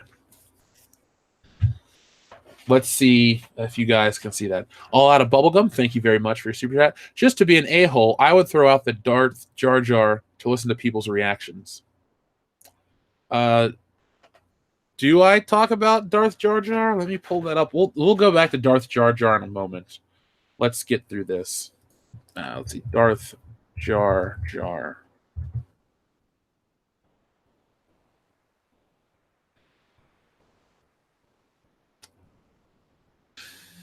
Oh, I guess we'll read it from Reddit. So let's see. Who popped up? All right, All Out of Bubblegum. I'll read it in just a moment. Chortle Games, thank you again. No Cyborg film in the works, just like Hulk. Sad. Oh, from DC. You know, I was looking at moments from the Justice League because I needed a good laugh, so I was looking at the Henry Cavill fake mustache removal scenes, and Cyborg was not a bad character. I used to say in the build-up to the movie that if you needed your black character on the team, you should have went with Green Lantern, but I guess Cyborg worked within the realm of you needed somebody to unlock the apocalypse technology from the mother box, so it worked.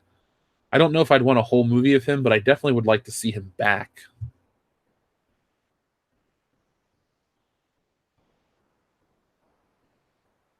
Okay, so now everyone is... I have heard about the SpongeBob 7 Deadly Sins, guys. I've heard that one. My friend told me that one years ago. I think early college. So here we go with Wolverine, tiny-armed Wolverine. He's got red eyeballs. First off, let's look at the positives.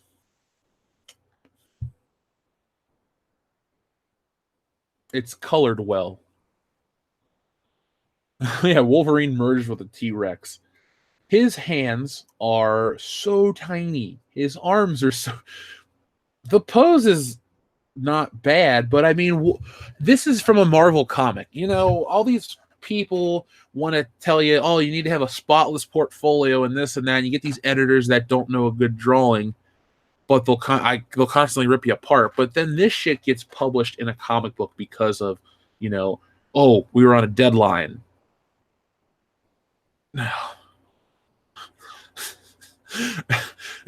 He has Whopper hands.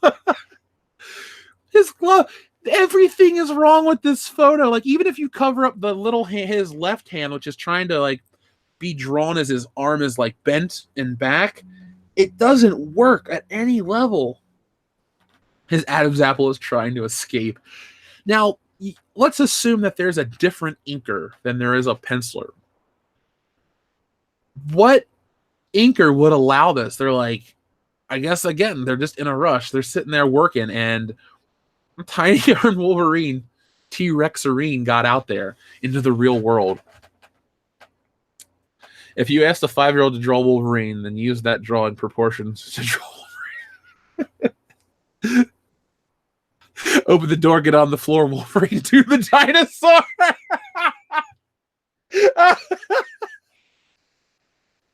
Ew. I'm sorry. That one just got to me.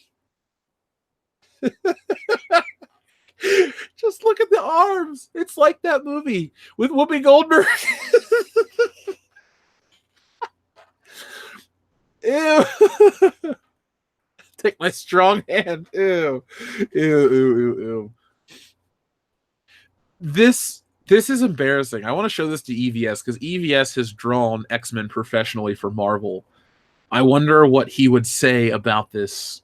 He'd probably have a good laugh. He would look at it and say the artist was clearly distressed. Maybe the artist just saw Star Wars Episode 8, and in response to Rian Johnson's giant round head, he drew Wolverine with tiny flat arms. The Cobra Viper. Weapon Rex. What the hell? I have to take the show seriously. Come on now. To quote Braun Strowman, get these hands. Oh man, these hands are so tiny. Like if you were fighting the X-Men, if like the military saw this dude pop out, like Wolverine is truly a mutant here. His like arms degenerated into his reach is so bad. Like Wolverine doesn't have super strength. He's just, trained and he can regenerate and stuff. Like all you need is a really tall mutant to like put his hand on Wolverine's head and he's just flashing away, but he ain't getting anywhere because his arms are so damn tiny.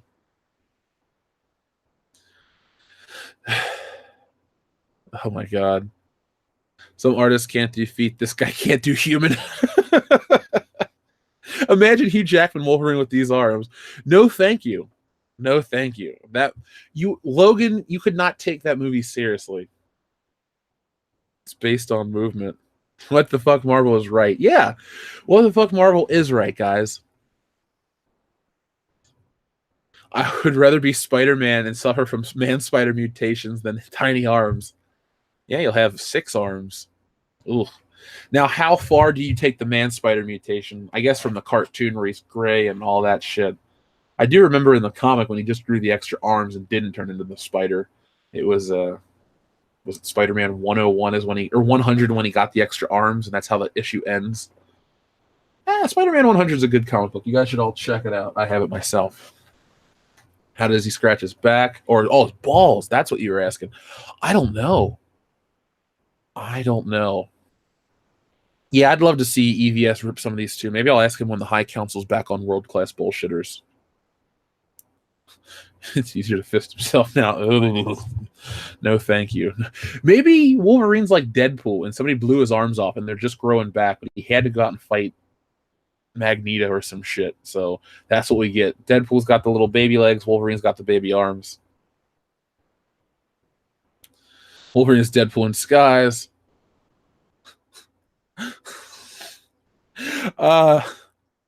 Speaking of Spider-Man, remember Spider-Man Unlimited? I love that little web cape he had. I remember that show. I watched it when it first debuted, and then I kind of stopped watching it because I was such a fan of the animated series, and then it ended. And I didn't like the ending. It ended with Secret Wars, and then Spider-Man comes to our world, and he meets Stan Lee. And Stan Lee meets his greatest co-creation, and that's about it. These Marvel shows never really had a proper ending. Well, neither did Batman the Animated Series. It was a continuation. So it continued into Beyond, which continued into Justice. Well, Justice League had the proper ending, I thought, with Terry McGinnis and everybody. Nothing could compare to big-breasted Captain America. I agree 100%. Big-titted Cap is the gold standard for what the fuck art on the internet. The Cobra Viper, thank you very much for your super chat. Who touched my Pym particles? Wolverine, you got some Never mind, I was reading it as it was fucking I Love Lucy. Wolverine, you got something to say to me, bub? So yeah, Wolverine is not the scientific type. So when he does try to dabble to impress Jean Grey with his big brain, look at the big brain on Wolverine. Now we look at the tiny arms on Wolverine. And so Hank Pym will make him go out on a mission with his stubby little nub arms.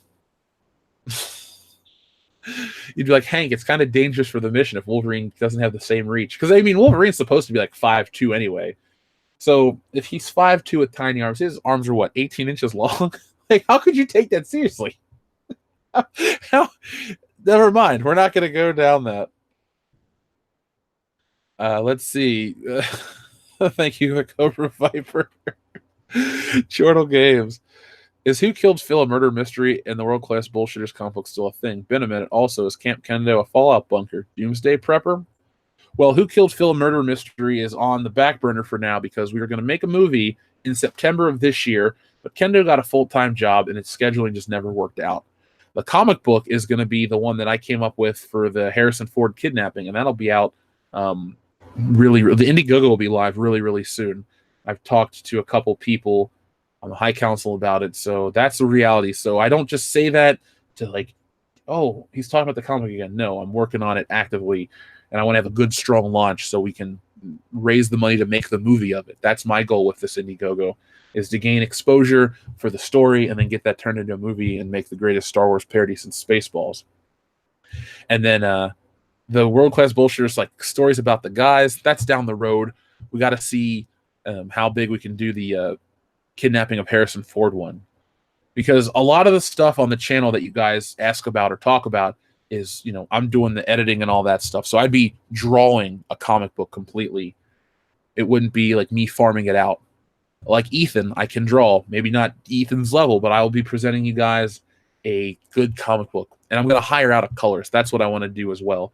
I'm not going to try to color it myself. I'm just going to spend the money. We're going to get somebody from Marvel or DC to color the book, and it'll be the biggest, most professional looking project you can imagine coming from World Class Bullshitters. And then down the road, we'll have some fun. But we start out strong with a very important story to tell. So Chortle Games, I can tell that you've been listening to a lot of our back catalog, and I thank you, because that was the time when we were doing it and nobody was listening. And we've been consistent. I've never missed an episode of the show. What are we on, episode 135 this week? So that's consistent. We put out something every week. So Chortle Games, thank you for going back and checking it all out. Now, is Camp Kendo a Fallout bunker? No, it's just a house with a lot of land. I'm not a doomsday prepper, but there are times where I have enough water in my house to survive like a couple weeks. Then again, though, I'm the type of guy that drinks like a gallon of water plus a day. So maybe what seems like a lot of water to you guys is like an afternoon for me. I don't know how Wolverine would have sex with those arms. You know, Jake, that's a fantastic idea. Jake, would you please send me an email with that suggestion? I'm sending you the email address right now, Jake. Send me that idea, because that could be a video we do on a weekend. Speaking of weekend, we had a lot of requests last weekend. Are you guys doing a movie? What are you guys doing this week? What are we doing as a community? Well, because so many people asked, and I kind of felt bad that we weren't doing stuff, we're doing a lot this week. So I hope you guys have the time. So tonight is going to be the Star Wars EU discussion here on the channel. Tomorrow night is World Class Bullshitters episode 135. Friday night, we're going to have an American Psycho commentary with our friend and patron, American Trent 007. Saturday, now two things on Saturday. We're going to have a double header on Saturday. Mid-evening, late afternoon, I'll give you guys plenty of heads up. We're going to do another fan film watch party, and Army Vet Rod will be back. That dude is incredible. He'll probably be on the Star Wars EU thing tonight as well. I'm going to send him the link and see if he's available. But no, he's a really good friend of the show, the channel, and he's been doing a lot to help us grow. And he brings a lot of interesting guests on. So we'll have some guests on that. And then late Saturday night, because I don't got shit to do on Sunday, we're going to have either a weird sci-fi movie or a bizarre horror flick. And I'll let you guys know tomorrow what the film's going to be, so you can have plenty of time to go out and rent it or buy it or do whatever you got to do. It could be The Thing. Very well could be The Thing. It could be The Blob. It could be something like that. So just be prepared. It could be Killer Clowns from Outer Space. It's going to be something that is closer to horror and sci-fi, but it'll be fun. You know, like the schlocky Saturday night movies that people watch. It's going to be something along those lines. So just be prepared for that. I don't have the context for the comic. I typed in bad comic book art, and this made me laugh. Unstable or unbustable Jeff, how much do you bench, bro? Somebody asked me how much I could do. But I'm without a spotter. I can do, let's see. I usually do about 250 without a spotter, because I do 12, 10, then 8.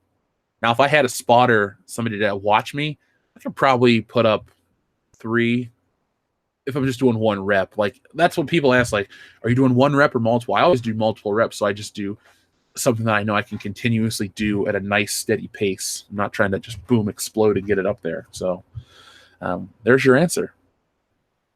but quite a bit. The holiday special commentary, that's going to be on Ethan's channel. Since I had The Last Jedi and Jeremy had The Force Awakens, we got to give him that one. So we'll let you guys know. The High Council will definitely go through all the Star Wars movies as a community, and we can have a lot of fun watching those as a group. I know we did it here on World Class Bullshitters, so if you can't wait for some Star Wars live commentaries, go back to the back catalog and listen, but we'll put those out as the High Council very soon. Blob 88 commentary, please. That was going to be the film. We wouldn't do the original Blob. We'd do the 88 Blob with the gory effects where the girl goes to save her boyfriend and his arms get ripped off and shit. It would be a lot of fun. Slither is awesome. I do like Slither quite a bit. So, yeah, The Fly is a possibility too. Wolverine is a hand model for children's watches. I mean, when you live for so long, you got to find something to do to keep your life worth living. And Wolverine chose having micro arms, and there you go. I did see your email about Matt Wilkins. If he's available tonight, he could come on, but I'll have to find a way to contact him. The thing, Night of the Creeps. We actually did Night of the Creeps, the Ass and Sausage, for Schlocktoberfest last year. I think 20 people watched it. So if you guys would like to... Unbustable Jeff, so like 0.75 Ethan's on a good day. Yes. I gauge all my weightlifting on the Ethan Van Sciver scale. The pi scale, if you will. Teeth, ooh, never going to watch that again. I'd like to hear a They Live commentary with you and Jeremy from Geeks and Gamers, as it has wrestlers. Yeah, I love They Live. That would be something that I'd like to do and talk about the political message behind the film and what it's trying to say. And it wouldn't be too preachy. See, that's how you put politics in a movie without... Like, modern people that make movies aren't that smart. John Carpenter was a thinker. Smart guy, made great movies. Jordan Peele gets a lot of praise for the... What's that movie? Not Watch Out. Get Out. The people nowadays do like one or two good things. They don't have the consistency. They haven't proven themselves. Carpenter was able to take and make a lot out of very little with something like Halloween. And then he's also able to take a bigger budget and make something that has so much more to say, like They Live. I have seen The Faculty. What about doing a live commentary on it? Well, that's a good idea. And I could definitely see us doing The Faculty. I do have a soft spot for those shitty R-rated 90s horror flicks with the teenagers, because I would see those commercials as a kid on TV and think, oh, those look so scary. And then you watch it as an adult, you're like, what the hell? These movies suck. Chortle Games, thank you for Super Chat. Would you rather star as Andre the Giant in a biopic or become YouTube famous globally? I think the former would suit you, in my opinion. Yeah, but the Andre the Giant role is a one-time gig, and I'm not as big as Andre the Giant. That's the thing. I have a picture of me next to a life-size statue of Andre the Giant. I'm much shorter. People just assume that I'm that giant. No. I've been next to his suits. They would look like my clothes on you. Andre the Giant was a much bigger dude. Andre the Giant didn't need a posse. Neither do I. But I like him. I'll take the YouTube famous globally because I like doing this. I like talking to you guys. I like writing. I like doing all these things. Yeah, to be an Andre the Giant biopic would be okay. But you know what? Being YouTube famous globally, I can make my own Andre the Giant biopic and have both. So I always like to find a way around that. Let's see. We had a few more super chats rolling in. Thank you, guys. Mareth Dealine, thank you very much. Wonderful morning, Mr. Shitter. First time in weeks I have 2 consecutive days off. Well, Mareth Dealine, thank you for being up so early on your off days and watching Good Morning Pop Culture. I hope that the Tiny Armed Wolverine hasn't sent you into a mini berserker rage to where you're pissed off the rest of your day. I just hope you relax and only do what you have to do, because that's what off days are meant for. You only do what needs to be done. You got to cut the grass? Well, I guess you cut the grass, but then have like 12 beers afterwards and watch reruns of SNL or whatever you want to do. Just enjoy your off day. And as always, thank you for starting it with World Class Bullshitters. You know, on my off days, which aren't really off days, they're like chunks of time off, I watch a lot of YouTube. Oh, that's what I wanted to bring up this morning. So many people suggested that I watch Waking Sleeping Beauty yesterday. So I did. I took the time. I took an extended lunch, and I watched the entire documentary, and it was excellent. We'll be talking about that in a moment. let me read the next two super chats, and we'll get into that, and you guys can ask questions on that. But I did watch it. Let's see. Scrappinator89. Thank you very much. I don't think I've seen this name before. Jeff, what are your thoughts on the original Big Trouble in Little China and the rumored reboot starring The Rock? Oh, I love questions like this. So, the original Big Trouble in Little China is awesome. I love Jack Burton, played by Kurt Russell. I like the whole movie. Music's crazy. It's not what you would consider like a traditional action flick. I love that Jack Burton is so inept and kind of stupid. And he's funny. He's all talk. He's no... I mean, he can back it up, but like when he gets captured, it's pretty damn funny. I think Kim Cattrall is really hot. That's one of my crushes of the 80s. Back in the 80s, she looked great. Modern day Kim Cattrall, not so much because of the blonde hair and the Sex and the City and all that garbage. But Police Academy, Porky's, Big Trouble in Little China, Kim Cattrall, 10 all day. Very happy. Now, I don't like the idea of a rumored reboot with The Rock. First off, you don't need to reboot Big Trouble in Little China. There's nothing wrong with the movie that it is. I don't think it specifically says the day that it takes place or the year, but why? Kurt Russell and The Rock are both very charismatic, interesting action stars, but I don't think that they suit each other. They can suit each other in like playing off of each other, but for them to both play the same role wouldn't work. Much like you don't need to remake Escape from New York. Yeah, it'd be interesting to see what you could do with a modern budget, but what the story is about can't really be expanded upon. Again, John Carpenter took little and made so much out of it. The Rock playing Jack Burton, I don't think The Rock allows himself, either as a character or as a person, to be vulnerable enough to get the comedy out of Jack Burton that you need. Like the part that I think of instantly is when he goes to use the machine pistol and he like just fucking misses everything. Like, I don't think The Rock could pull, because he's too big and intimidating. It works on SNL when he's so far out trying to be, zany and effeminate or crazy or wacky or stuff like that. But with Big Trouble in Little China, I'm just not feeling it. So Scrappinator89, again, thank you very much. But The Rock, they just don't reboot it. It works in the, what's wrong with a studio spending a small fraction to re-release a movie? Just be like, hey guys, you remember Big Trouble in Little China? You haven't heard of it. It was this big hit. And then if you get the right people talking about an old movie, people will go back and watch it. Now, Big Trouble in Little China is not Die Hard good, but it's a very good action flick, and it's a very good John Carpenter flick, which makes it better than a lot of movies out there. Let's see who else popped up. Curtis YZ, thank you very much. What you think of Blade Runner / Man in High Castle? I don't know what Man in the High Castle is off the top of my head, but I'll tell you what I think about Blade Runner. I think Blade Runner is a well-made flick that a lot of people love, but it's just not for me. My dad, that's one of the weird things I inherited from my dad, who died when I was like 6 weeks old, because he was young himself. I inherited videotapes, a Nintendo, and some video games. That's pretty much all I have left. And Blade Runner was one of those movies he had. So my first introduction to Indiana Jones was through looking through those old tapes with the Temple of Doom. I loved it. Temple of Doom is my favorite Indiana Jones movie, maybe for that reason. But when I saw Blade Runner, I knew Harrison Ford was in it, and I loved Indiana Jones and Star Wars and stuff, and I was expecting that, and I hated it as a kid. So then I watched it as an adult, and I bought the Blu-ray, the collection with every release, and I appreciate it for what it is, and I've tried to read the book, but it isn't for me. I don't think it's bad. I just don't enjoy it myself. So I know Razor Fist is a huge Blade Runner fan, and I get the, what is human, and I love Roy Batty's speech, Teardrops in the Rain and all that stuff. But I don't know. I like Sean Young in it. I'm not saying she's the most beautiful woman ever, but she looks damn good in that movie. And I don't think that Deckard was a replicant. But thank you, Curtis YZ. And I'm sorry I don't know what Man in the High Castle is. Mareth Aline, Wolverine. I have a big head and little arms. I'm just not sure how well this was thought out. LOL.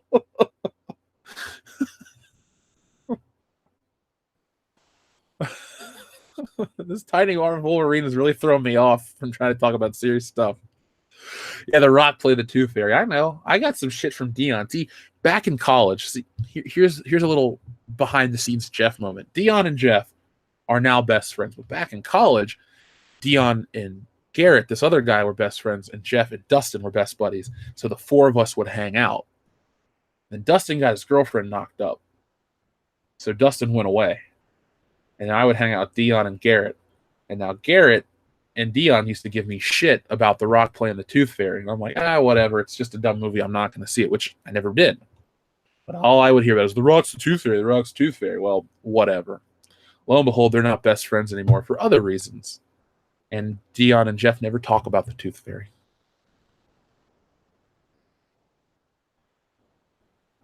Philip K. Dick is a cool author. I agree. I like A Scanner Darkly.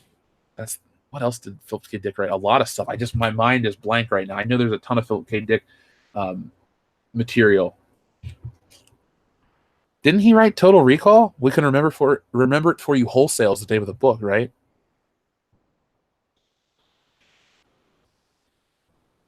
Oh, how did my dad die? I'm okay with saying, yeah, I don't mind. He died in a plane crash. Nothing suspicious. It was sad, but like I always say to my mom, you can't miss what you don't know. So it doesn't bother me talking about stuff. I don't mind sharing things with you guys at all on the channel. It's not really like I live this secretive life.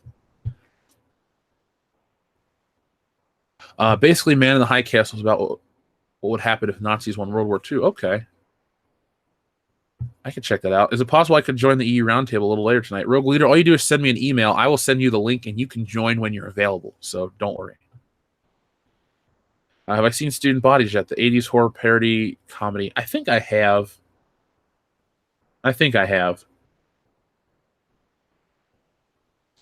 Oh, let's see. The Rock is awesome in Tooth Fairy. I don't know about that, Adam. I don't know, man. Tooth Fairy with The Rock. No. I'd rather watch him fight John Cena at WrestleMania 29 than watch the Tooth Fairy. I have never seen Alex Jones talk about the Star Wars prequels. I guess I can't because his YouTube channel's gone.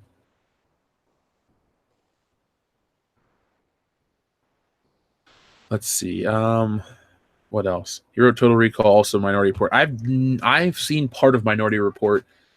I think somebody brought it over. God, that was like what, 2002? A long time ago, man. I had the video game, if that matters. The Rock can sort of sing. That surprises me. Me too. Well, not really me, because if you watched him as a wrestler, he would kind of sing. There's this match called the I Quit match with Mankind where he sings his bells will be ringing, and then he takes a ring bell and hits it on the guy's head. And like, oh. If you ever want to see The Rock as a wrestler at his most vicious, watch the I Quit match. Even if you don't like wrestling, The Rock actually goes too far and beats this guy's head in with a chair and splits it open and handcuffs him and just went way over what they were supposed to do. And if you listen to the behind the scenes stuff or read the book, it wasn't planned. Like, wrestling is scripted, but it was like 3 chair shots and then that's the match. No, The Rock did, I think, 15 chair shots and legitimately busted the guy's head open and he was unconscious for a moment. That's the most savage Rock ever. So Mick Foley deserves a lot of praise for getting The Rock over the way he did. The Rock played a gay dude in Get Shorty. Oh, you mean in Be Cool? I saw Be Cool in theaters. The only part of that I remember is when Vince Vaughn caught fire and started dancing on the stage. Mareth Dealine, thank you very much. A friend of mine ships Reylo. I looked at him and said, Finn and Poe and Kylo and Hux have more chemistry than Reylo. Yeah, chemistry is a lost art in movies. Now they just say that but the Marvel characters have good chemistry, especially Iron Man with anybody. But and that also is the caliber of actor they cast. You can like Oscar Isaac in Ex Machina or John Boyega, Boyega in his other movies, but in Star Wars, they all feel like cold, lifeless robots.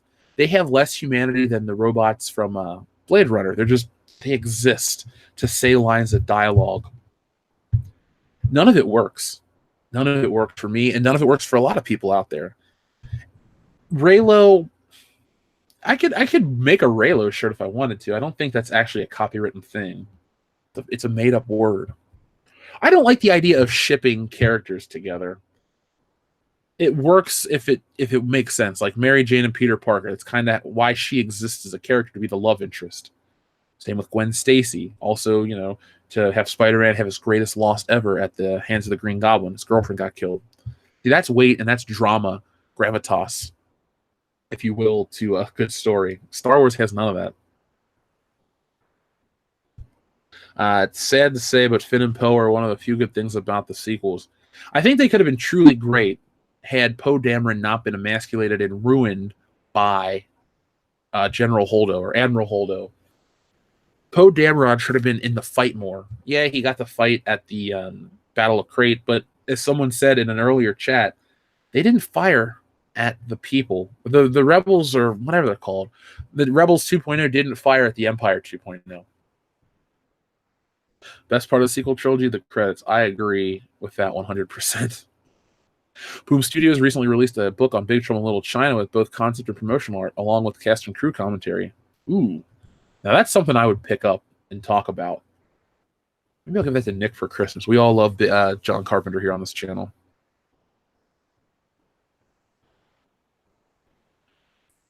Problem is special effects serve the story, not the other way around.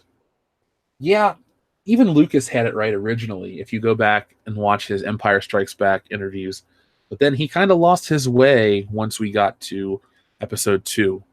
3 was a very good redemption for Lucas. If episode 3 didn't fix its problems, then you would have, I don't think the Clone Wars would have been the hit that it was. Episode 9 needs to be a hit, but it won't because you don't have a plan. Remember, the plan was to get Anakin to become Vader. Now it's, what's the plan?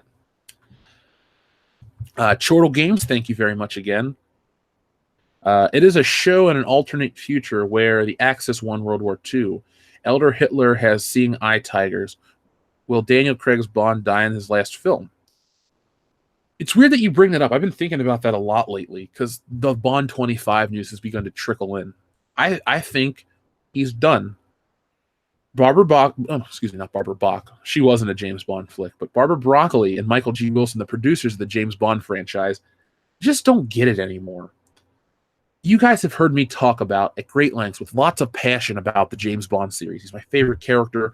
I love the movies. I know tons of tidbits. I've read the books, and not just the books that Ian Fleming wrote, books on the movies, behind the scenes documentaries, all that kind of stuff. I'm really into Bond. The producers are out of touch. When I sat down in the theater 2 weeks ago, was it now, to watch Mission Impossible 6, there was a sense of fun and danger and excitement that Bond movies haven't had in over a decade. Casino Royale was better than I thought. Quantum of Solace shit the bed. And now, why I enjoy Skyfall and Spectre, they're not what they need to be. Michael G. Wilson and Barbara Broccoli specifically is very into this whole woke movement. They're talking about Me Too and James Bond and all this crap. It's not a good look for anyone involved. And I would much rather have James Bond die a man than become whatever weird bastardized fetish of these internet people. Like Bond, if he's got to go out in style. What's the old saying? I'd rather die standing up than live on my knees. I'd rather see James Bond go instead of watching him become a cucked version of what he is. Ideally, Chortle Games, what I'd like is for Craig to ride off into the sunset, and then they start again with another Bond, and they don't reboot. They just do another mission with Henry Cavill or some actor who looks the role of a classic James Bond, and I'm not being bombarded with, you're too old for the job, Bond. You're too jaded for the job, Bond. It's like they skipped over the entirety of James Bond. It's like in 2006, he just became 007. By 2012, you're too old to begin the training. Sorry, Star Wars. You're just too old to continue. They skipped out on his prime years. It doesn't make any sense. They've made so many mistakes, and they've hired these directors, these auteurs, these guys that they think are going to really make James Bond these great films that's going to win an Oscar or something like that. No. Bond needs to be big, bombastic, fun, crazy, a spectacle. Mission Impossible is more James Bond than James Bond, and I'm not embarrassed or afraid to say it. So, Chortle Games, I do kind of want Daniel Craig's Bond to die off in the last movie. Or I just would love for something to happen and you find out that there's not going to be Bond 25 with Daniel Craig. He had to step out. His wife's pregnant. He decided to do that. So they do bring in someone else. And you continue the story with a new actor. They did it with Lazenby and Moore and Dalton and Brosnan, and it never caused any problems for the franchises because people were a lot smarter back then, and they understood that it's a new actor playing the role. Much like Batman, Superman, James Bond did it first. Ghetto Bible, hey man, what's up? I ship Dion and Dustin. Ray with anyone won't work. Oh my god, if you put Dion and Dustin together in the same, if you guys do want to hear something funny, go back and listen to the older episodes where Dion will just actively antagonize Dustin. He will just say shit to piss him off, and it's so funny to hear because Dion doesn't give a shit. Like Dion and Dustin they used to be buddies, and then they kind of just stopped seeing each other, and there's no bad feeling towards each other, just not as close as they used to. But Dustin used to come around and ask people about this religious thing, and Dion would never let Dustin live that down. And it makes me laugh every time when I think about it. Because I remember Dustin, first time I ever saw him, he was in the piano room of the dorm, and he was wearing a Big Show shirt, and I had a shirt with The Rock on it, lay at the Smack It Down. And I was like, hey, they wore these shirts when they fought. And we just kind of looked at each other and nodded. And then I didn't see him again for a while. But yeah, he was a religious freak, and Dion never lets him live that down. So if you're going to ship them together, Ghetto Bible, it's going to be a very abusive relationship. And yeah, Ray with anyone doesn't work. Ray is Kathleen Kennedy's ideal self projected on screen, and her ideal self would be alone, dying on a beach, Halo Reach style. My ideal self would be on a beach collecting 20%. Tell me if you get that. Mareth Dealine, a very generous super chat. Thank you very much. Another example of fan shipping characters and it being possible but never confirmed in canon is Dean and Castiel in Supernatural, either as lovers or friends, or as part one, or as brothers. When you look, you can see hints of that in any of the three. Also, a villain of the show breaks the fourth wall and makes fun of the ship. I have not sat down to watch Supernatural outside of the one where people get like a skin disease and they're like scratching off their skin. Because I think Supernatural's on Friday nights. And like I said, I don't watch TV at all. But back when it was new, I remember being at Dion's once and it was on and we watched it. And then we went out to drink afterwards. So Mareth Dealine, I can't really discuss that, but make sure if you remind me just in a regular message when Dion's on the show or Nick or even Joel, because they love Supernatural, they'll be able to go into greater length because I don't want to shortchange you on a good answer. But sometimes fan theories, I guess they think of all the possibilities. Maybe that's one of them. All I can tell you from personal experience is that the ones that I've interacted with never work because they're never thought out well enough. So again, thank you, Mareth Dealine. And like I said, remind us tomorrow on the podcast, and I'll make sure that we go into great length for your Supernatural question. Because I don't want to shortchange. I feel kind of guilty. Cesaro Japan, didn't they emasculate Bond during Timothy's run? Well, I don't think they emasculated him because they act like he was going to change his ways. But in the opening of the movie, The Living Daylights, he lands on that plane and he calls in command and he's like, make that an hour and a half. And he sleeps with the lady on the boat. So she brings him champagne, so he got it on. Now, he does only sleep with Cara Malovi. It's a little drawn out because they were trying to make a statement about the AIDS movement and stuff in the 80s. These are different times, James. See, that's when Barbara Broccoli got into her father's ear and was like, we should do this with Bond. Now, people love to say that Dalton's Bond is the closest to Fleming's Bond. Yes and no. But Dalton's Bond wasn't really a hit. I like The Living Daylights. It's in my top 5 favorite films. But when we get the License to Kill, it's something else. I wouldn't say he was emasculated in that movie. I think License to Kill has a ton of problems. One being too late. And the alpha male Sean Connery-style character had evolved with Arnold Schwarzenegger and Sylvester Stallone. So unless Bond would become a big muscled-out guy, I don't think he could compete.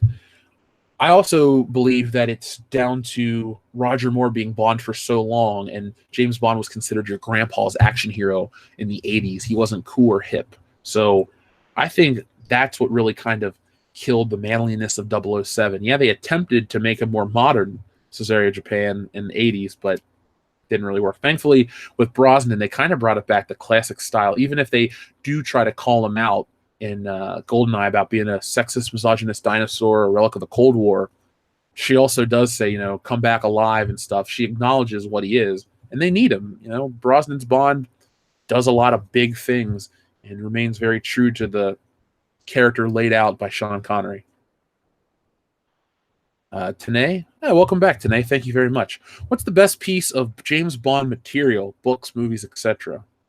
Ooh, you gotta, if you're gonna like one single thing. I mean, for me, since I watch all of them a lot, there are different things I look for. If you're gonna watch one Bond movie and you've never seen any of them, probably watch Goldfinger. It's the one to that covers it all. Or GoldenEye. I think GoldenEye is a great modern Bond flick. And people say, well, it's 23 years old. Yeah, but it's still more modern than you think. GoldenEye video game is the best Bond video game.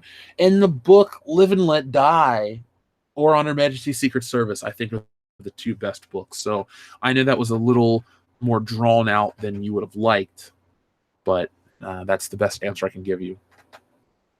Yeah, Trent, our Bond discussion is going to be great. Let's try to pencil it in for next week, maybe next Wednesday. I don't have anything yet for that, so just let me know, man. Again, Mareth Yoleen, thank you. And like I said, man, just remind me tomorrow night. Chortle Games, thank you very much for your super chat. Or I don't see Mareth Yoleen say something. Okay, cool. Let's see.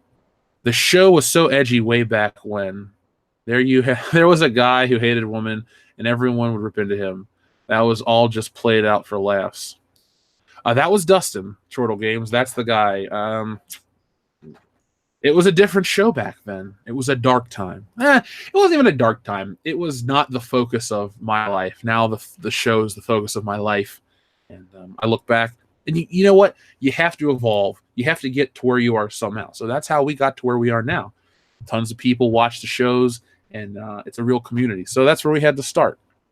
So I don't look back embarrassed. I just look back and say, thank God we evolved and grew. But Chortle Games, you are really digging the old stuff. Let me know what your favorite thing you've ever watched from us was. Leighton Swallow 09, El Jefe, please change from the Wolverine pick. All right. There we go. It's off. There you go. Just because you asked. Yes, John Doe. I agree with that statement 100%. The Cobra Viper, love for Moonraker. You'll get love for the Moonraker novel from me because it's different than the movie. But the movie is dog shit. By the way, it's the next commentary that's going to hit Patreon. Or sorry, that's the next one we record for Patreon. Later today, you're going to get the Spy Who Loved Me commentary on Patreon.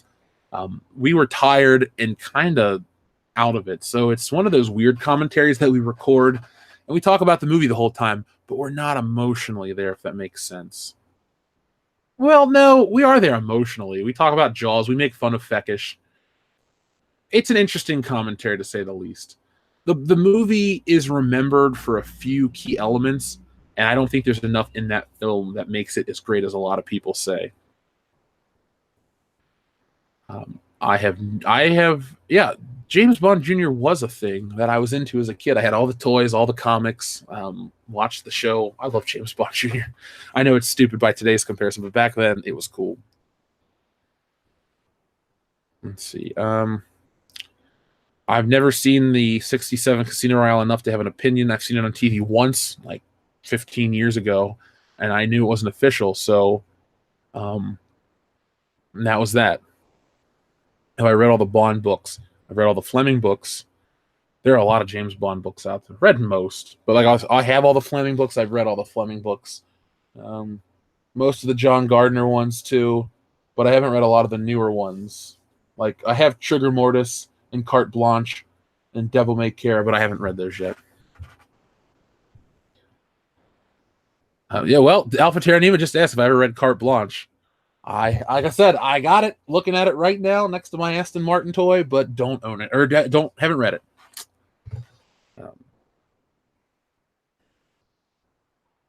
See, I hope they do Reylo, so it'll bomb for sure. Episode 9's not looking too pretty, guys. I wouldn't put like a bunch of money on it, but if you make a Duke's Brothers bet, you probably will double your investment. Chortle Games, thank you very much for your super chat. Steve Harvey episode for sure, Ello, on the 3-hour special with Eddie Cantillo. He was a hoot. Hadn't seen any of the good Tom Hanks performances, and he was his favorite actor. Glad you have evolved, though. Chortle Games, thank you very much for that. The Steve Harvey episode is an example of when we had nothing to talk about, so we just pulled something out of our ass. And so many people have told us that they love the Steve Harvey episode. So when Dion, Dan, and I were on our way back from New Orleans this year when we went to WrestleMania, we put on the Steve Harvey episode, and it was a challenge to get through. I wasn't embarrassed because I'm with my friends, and they were there on the show, so it's not a big deal. But my God, Steve Harvey episode. I don't get it. I don't know why people love that damn episode so much. But Eddie Cantillo was a hoot.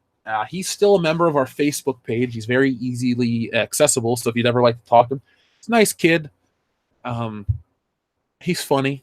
I know Kendo loves to troll him, but he's a good guy, and we have a good community. And so if you want to talk to him, I think his channel's like Fanboy Critic or something like that. He's always like, can I write something for you guys? And we'll always be like, have you skimmed the movie? And, whatever. But no, he's a good time. Thank you, Chortle Games. Trent, I don't know if there's a box set that contains all the Fleming books, but you can get them for cheap. Talk to me off air, and I'll let you know the editions that I picked up for $3 or $4 a book, brand new. Cobra Viper. Joke, I'm probably as big a Bond fan as you and love Moonraker, just not as a Bond movie. Cobra Viper, Moonraker's the joke. I mean, when we get to the commentary next month, I will go into great lengths of why I hate Moonraker the movie. Could it be that it's overly long? Yeah. Could it be that the space is stupid? Yeah. Could it be the fact that Roger Moore just doesn't give a hoot? Yeah. The suits are bad. Yeah. The effects are good. Yeah. But there are just so many problems with Moonraker. And if you like it, like I always say, we don't have to have the exact same opinion on everything.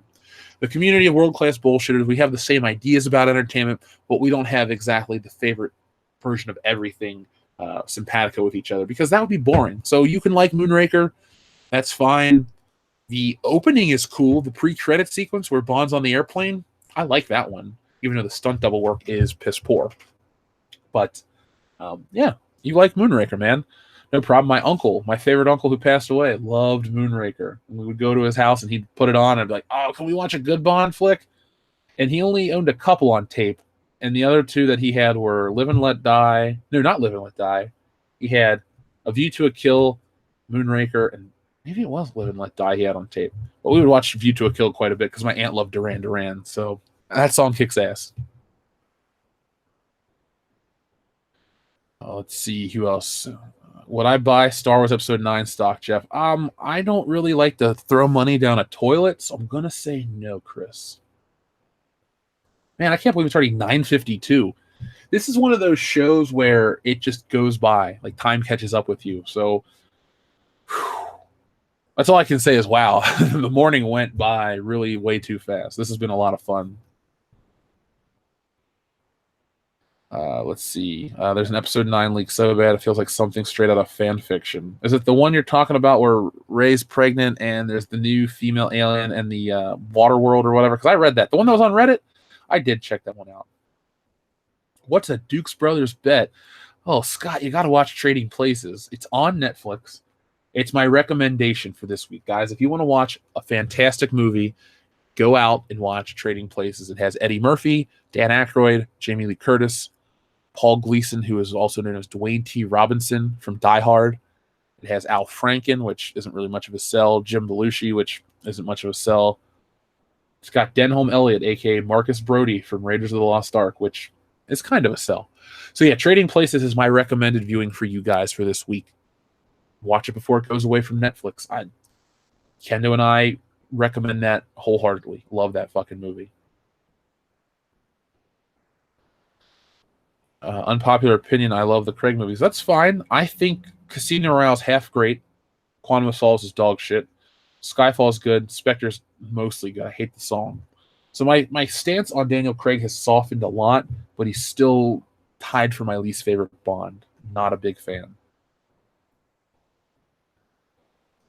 let's see what else we had. A couple ones. The next super chat. Maret Aline, never watched James Bond. Which do you recommend? Maret Aline, I suggest that you start at the beginning. American Trent went out and picked up the box set based off our recommendation, and he burned through all 24 of them fast because he's my Facebook friend and he was telling me about them. So he'll be on the channel to talk about that. Honestly, though, I suggest you find either the old DVDs or you rent them or you find a way to watch them, but you start at the beginning. You can go to Wikipedia and read the order. You start with Dr. No and you end with Spectre, and you let me know what you think. I do think you should watch every one of them. Not because everyone's great, but you need to, personally, I think you need to learn how the movies evolved, changed with the times, why they are what they are, and why they're regarded the way they are. Like Connery, if you start with the Connery ones, which you should, you're going to see they were like the franchise back in the day. It was sex and violence and a cool male character and all this stuff. And then by the 70s, Bond was still kind of cool, but not as cool with Roger Moore. And then in the 80s, Bond was kind of a joke.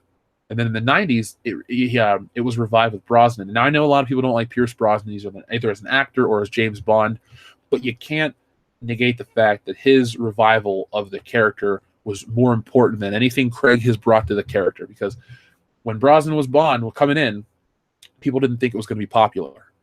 And he proved him wrong with GoldenEye, and then the other ones were just okay. Tomorrow Never Dies and The World's Not Enough were pretty good, and then Die Another Day is bad. But my point is, his revival was important, so I don't like that people just brush him or throw him under the bus because he's not Daniel Craig's dark, serious, brooding, ugly Bond. Let's see. We had a couple super chats pop up. Anthony Mata, thank you very much. Have you seen Memoirs of an Invisible Man starring Chevy Chase? Awesome action comedy with the great Sam Neill and the stunning Daryl Hannah. Oh, God, I think I saw that back in the day because that's a John Carpenter flick. I'm pretty, and it's Chevy Chase too. I remember seeing the trailer as a kid on TV and thinking, what is this? And then that uncle who passed away, Uncle Ken is his name. There's no reason to hide that. Him and my Aunt Pat, I used to go to their house a lot as a kid, and they would watch movies. Like, movies that appeal to adults more than kids. So I saw a lot of stuff. Nothing like bad or, overly sexy or gory, but they would watch stuff. And I'm pretty sure I saw that way back in the day at their house.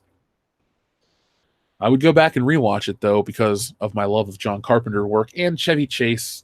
See, now Chevy Chase is an interesting case study because he was one of the biggest faces of comedy in the 80s, and then he fell off. Much like Eddie Murphy fell off in the 90s. Like, Eddie Murphy had one of the best 1980s of any actor, and then he couldn't replicate that in the 90s. In the great 80s, bad 90s, and now he's just kind of a joke and disappeared. Chevy Chase had a great 80s, a bad 90s, and has disappeared and is now a joke. There was something about the decade of the 80s where so many varied types of comedians would work, or types of action movies or types of things would work. Stallone and Schwarzenegger had to evolve in the 90s. That's why Schwarzenegger did stupid comedies like Junior. Oh, was Junior in the 90s? Junior was in the 90s. I think Twins was, 89? Kindergarten Cop. So remember, though, Schwarzenegger had that switch for comedies to, become different. And then he would pull out an action role like True Lies to, keep the old audiences back. Same with Stallone. They tried to evolve. Some of these people didn't evolve from the 80s, and then they disappeared. Would I ever do a 1981 Condor Man watch party? Yes, I would. Are you still going to cover saving money on movies and collectibles? Asked Kamikaze Johnson. I can. Maybe I'll give that a specific stream. That's a good idea that I had myself. Thank you, Jeff, from the other day. Great idea. That's me patting myself on the back. No. Yeah, I will. I can talk about that kind of stuff. I know it seems kind of a weird concept, but it would help. You can figure out what's exclusive. Here's my piece of advice to you now, and I'll go into this more down the road. Import stuff tends to go up in price. So if you can pre-order imported toys, pre-order them and don't wait for later. Don't wait for eBay. Like SH Figure Arts. They're from Japan. They're superior Star Wars figures. They only go up in price and value. They launch relatively cheap, not relatively cheap, but they launch cheaper than they get to. Like the figures will go from like $40 to $60, which sounds expensive, but then sometimes they go up to 100, 150, 200, 300, 400. I had the Power Rangers. They were all $39. Now they're worth $350. So a piece. So sometimes you get really lucky with that kind of stuff. So that's my piece of advice to you today, but I could definitely do more detailed stuff later on. Muttered Meat Seeks, your kids are going to see Alien this weekend. That's going to be a fun weekend for them. I hope they love Aliens the most. I do. Smeagol, thank you very much for your generous super chat. These tricksy orcs recommended your channel. Precious. We like what we see so far. Gollum. Beat a cavefish to death against a rock and offer the raw meat to you. For real, though, great show. Smeagol, thank you very much for your very nice compliment. I do get those references. I've seen that part of Lord of the Rings. But I'm glad you found the show, and I'm really happy that you're enjoying it. I'm enjoying it. I think that's why a lot of people have a fun time here on the show. It's a genuine pop culture channel. And I like the community we've built. We've had a really, really strong community. It's crazy how quick this has come together, too. And what I'm happy about is how many people stick around for everything. I mean, I see tons and tons of names that are here Dio Brando's here, Chris Corkum, all kinds of people are popping up. Even people that aren't Mondi, all these people, Barbarella, Perth Comics. I see you guys every day. Warren Filbert. It's a great thing we have going right now, and I only want to make it bigger and make it more fun. I remember when we did our first hangout with fans, and somebody's like, I hope you don't grow too big so you don't forget the fans. That's my uncanny skill. I remember everybody. So welcome, Smeagol. I will remember you in the future, and I hope you enjoy everything we do. Go back and check out the old stuff if you get a little bored. I think you'll enjoy everything we've done in 2018. It's pretty much the same caliber. But earlier than that, it gets a little choppy. But thank you again, Smeagol. Scrappinator89, what's your ideal finish for SummerSlam's main event, Jeff? Brock Lesnar makes Roman Reigns tap out. I'm so tired of Roman Reigns. The show's at the end. I don't care if I talk about wrestling and turn somebody off. SummerSlam does not have me excited. I know I'm going to my friend Loudy's house and we're going to drink and hang out with his neighbor with the nice big butt. But other than that, I'm not looking forward to SummerSlam whatsoever. Yes, I'll see AJ Styles wrestle. He's a fantastic wrestler. Yeah, Ziggler's the Intercontinental Champion. That's cool too. But ideal closing out for the show is Brock Lesnar to retain. I don't want to see Roman Reigns win the title. It's going to be fucking boring. I went to Raw the other week here in Cincinnati. I was on the floor. I was on the show the whole time. Still not a good time. Or not a good show. Let me throw something at you different, though. Roman Reigns wins, holds the title to Mania. The Rock comes back and beats him. Then I'd be really happy because I've seen almost everything that I wanted to see live at a wrestling show except The Rock win the title. I've seen him lose the title. I've seen him wrestle and win. Never seen him win the belt. I know he's old, and I know it's time for him to hang it up. That's the last thing. And if I could catch the people's elbow pad, I'd die a happy fan, and I would never go to wrestling again. That would be it. That would be it for me. Damo Rises, love from Northern Ireland. Well, thank you very much. Love from America to Northern Ireland. I appreciate that I'm happy that we reached that far, and I appreciate that you're enjoying the show. I'm guessing it's like 3 in the afternoon over there, maybe 4. So you're getting ready for dinner. I said that'd be weird to think I'm getting up, starting the morning show. People are like, I'm getting off work, time to listen to Good Morning Pop Culture from America. So thank you, Damo Rises. I appreciate that. I love listening to your podcast, Jeff, especially when Dion Green and Jeremy joins you. Thank you, Squire Simpson. Dion Green is my best friend in the whole world, and we have a chemistry that can't be matched. So that's why I think a lot of people enjoy World Class Bullshitters as well. For your own sake, clear up half a day and plow through Lord of the Rings, says Laden Swallow. Could do that. Maybe I could plow through them, and then we do like a live stream. Extended editions. So I'll basically give up an entire weekend of my life to Peter Jackson. There's a coastal village in Ireland called Muff, and it has a diving center. True story. Look it up. All right, we'll go to Northern Ireland to visit Damo Rises, then we'll all go muff diving. It's 10 p.m. It's 4 p.m. in Central Europe, 10 p.m. in Taiwan. Damn. 3 p.m. So I'm reaching people from all over the world. That is awesome. It's 10:04. I had a very healthy breakfast of oatmeal, so I got a lot of energy. Only 1 cup of coffee today because my Keurig's acting up and I can't repair it on air. So I'll stick around for a few more minutes. If you guys have any questions, it would be now would be the perfect time to ask. Let's see. It could be my imagination, but I think the average age of the crowd here on World Class Bullshitters is a bit older than your average YouTube chat. What do y'all think? I definitely think that. I can look at analytics and see that we reach like later teens to guys that are in their almost 60s. Like that's what the demographic is. And we're only 5% female. So instead of like, okay, here's an example. There's a podcast I just listened to, and I won't name them because this isn't, I'm not trying to start beef, but they definitely tried to expand to appeal to their female audience. And I think they lost the core of the show, which was the relationship between the group of guys. And it doesn't mean that women can't or shouldn't be on the show, but for me, they don't act like themselves. So they try to change to appease the new female host, and then the audience I don't think is going to be enjoying the show as much as they have. And this isn't me bragging, but like in 3 years we've passed them exponentially what they've done in 10. So I don't think what they did was a smart choice. You accept, you love the fan base you have, and you appreciate them, and you do what you do to entertain them. I'm not worried about expanding to everybody. We have female listeners. We have, like Stephanie Janisek. She's great. There's all kinds of people out there that listen for both sexes. So you just, you take what you have, you embrace it, and you grow. I don't think you should change to look cool to people. A lot of people throwing their age out there. Is anyone my age? Curtis YZ is really close. He's 28. I'm 29. Everyone's old enough to vote. All right, Layden Swallow is the same age as I am. Dio Brando says, like Disney? We're not like Disney at all. We're just like Kevin Bacon. Chortle Game says, do you ever go bar hopping with the guys? You're damn right I go bar hopping with the guys. We did a live stream back in January, where we went bar hopping. My phone died right away, so I can only do 2 of the bars. But we went to Rock Bottom downtown in Cincinnati, and we drank all night, and we went to different bars and arcades and stuff.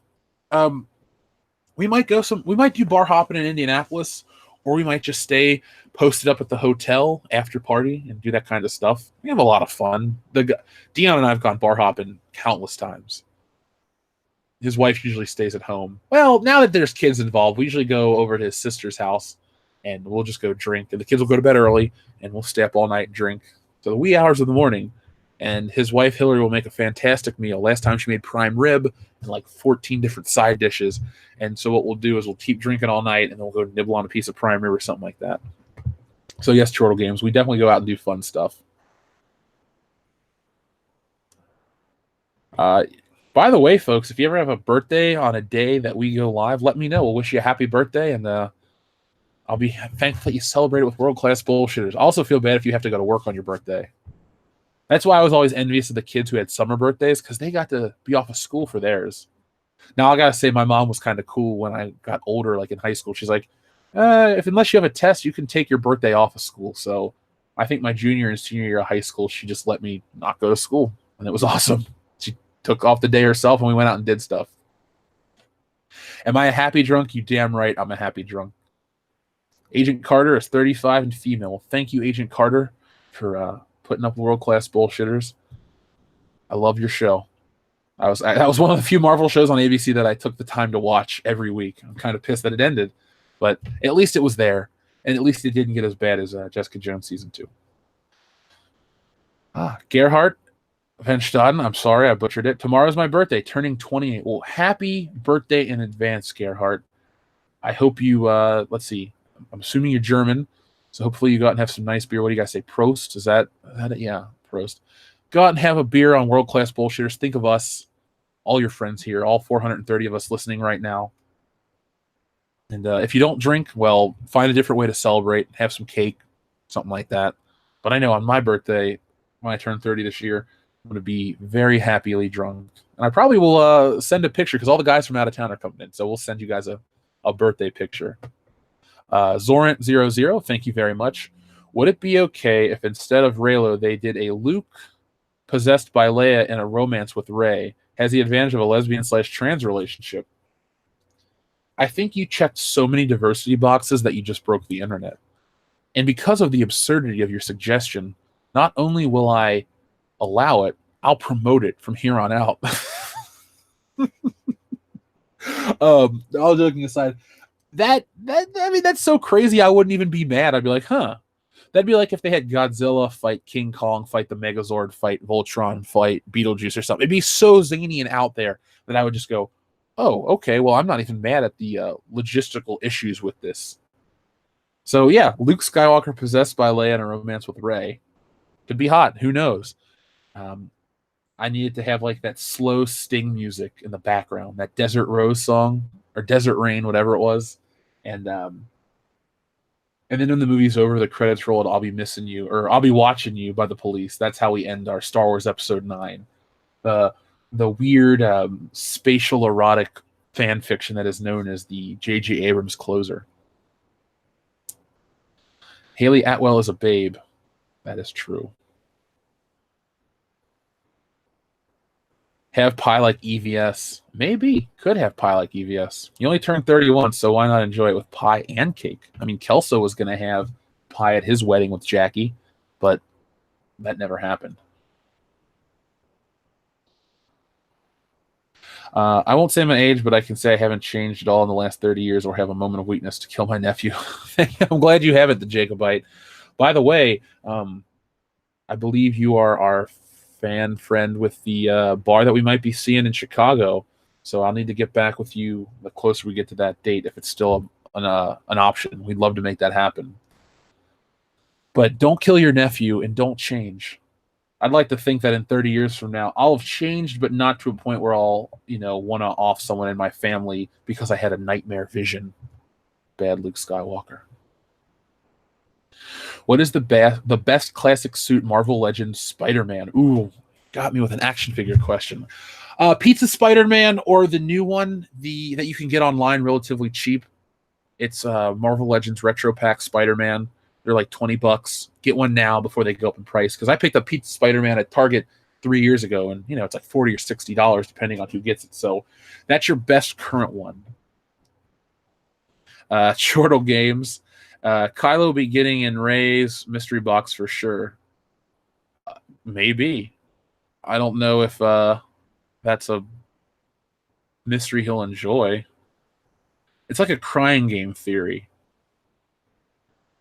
Did you talk about your podcast with Mahler yet? Date and time? Yeah, it's Monday the 13th of August. So this coming Monday is our Mahler Dishonored Wolf live hangout. I got to get an exact time for Mahler, but they both have the 13th available. So we will be playing that one by ear. So there won't be a Good Morning Pop Culture, but there will be, there'll be that. Gerhard von Staden. I'm South African, German descent, live in South Korea. Oh, okay. So Lethal Weapon 2 pops up into my mind. Not to put you in a box, but that's pretty much or what's his name? Charlton Copley. Those are the only two things when people say South Africa that pop up in my mind. German descent, live in South Korea. Are you in South Korea for like a teaching thing? Because I know a couple people that went to China to teach English. Or are you just living there because that's always interesting. I know somebody's like, you should move to, where was it in college they suggested we go to get experience in something else. And I thought, I just want to go home. So I didn't do it. If Rey and Kylo get married, would you walk her down the aisle? Sure. If they invite me to a galaxy far, far away and fly me first class through hyperspace, no collisions, of course, I'll gladly walk Rey down the aisle. Teaching English, that's much better than South Africa. No one wants to kill me because I'm like, okay, well, I'm glad you're safe in South Korea.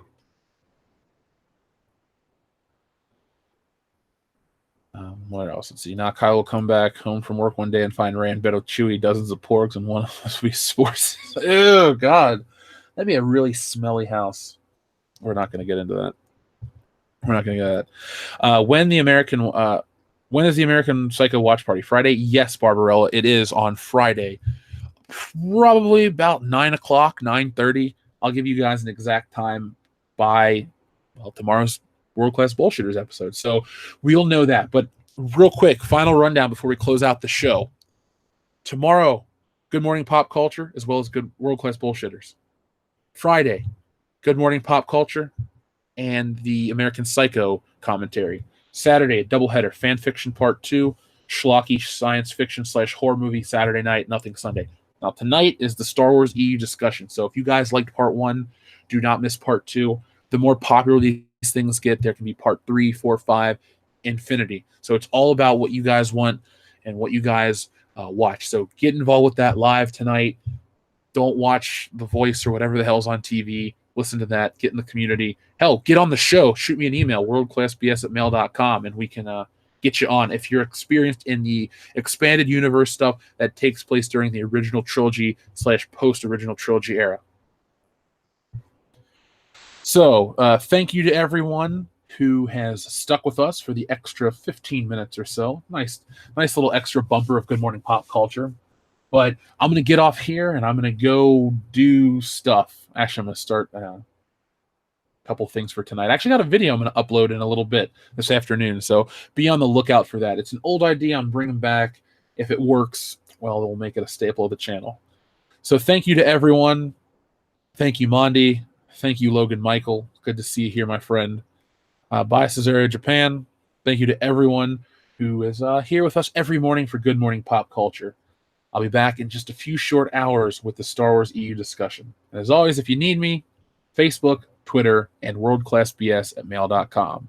Thebestmail.com.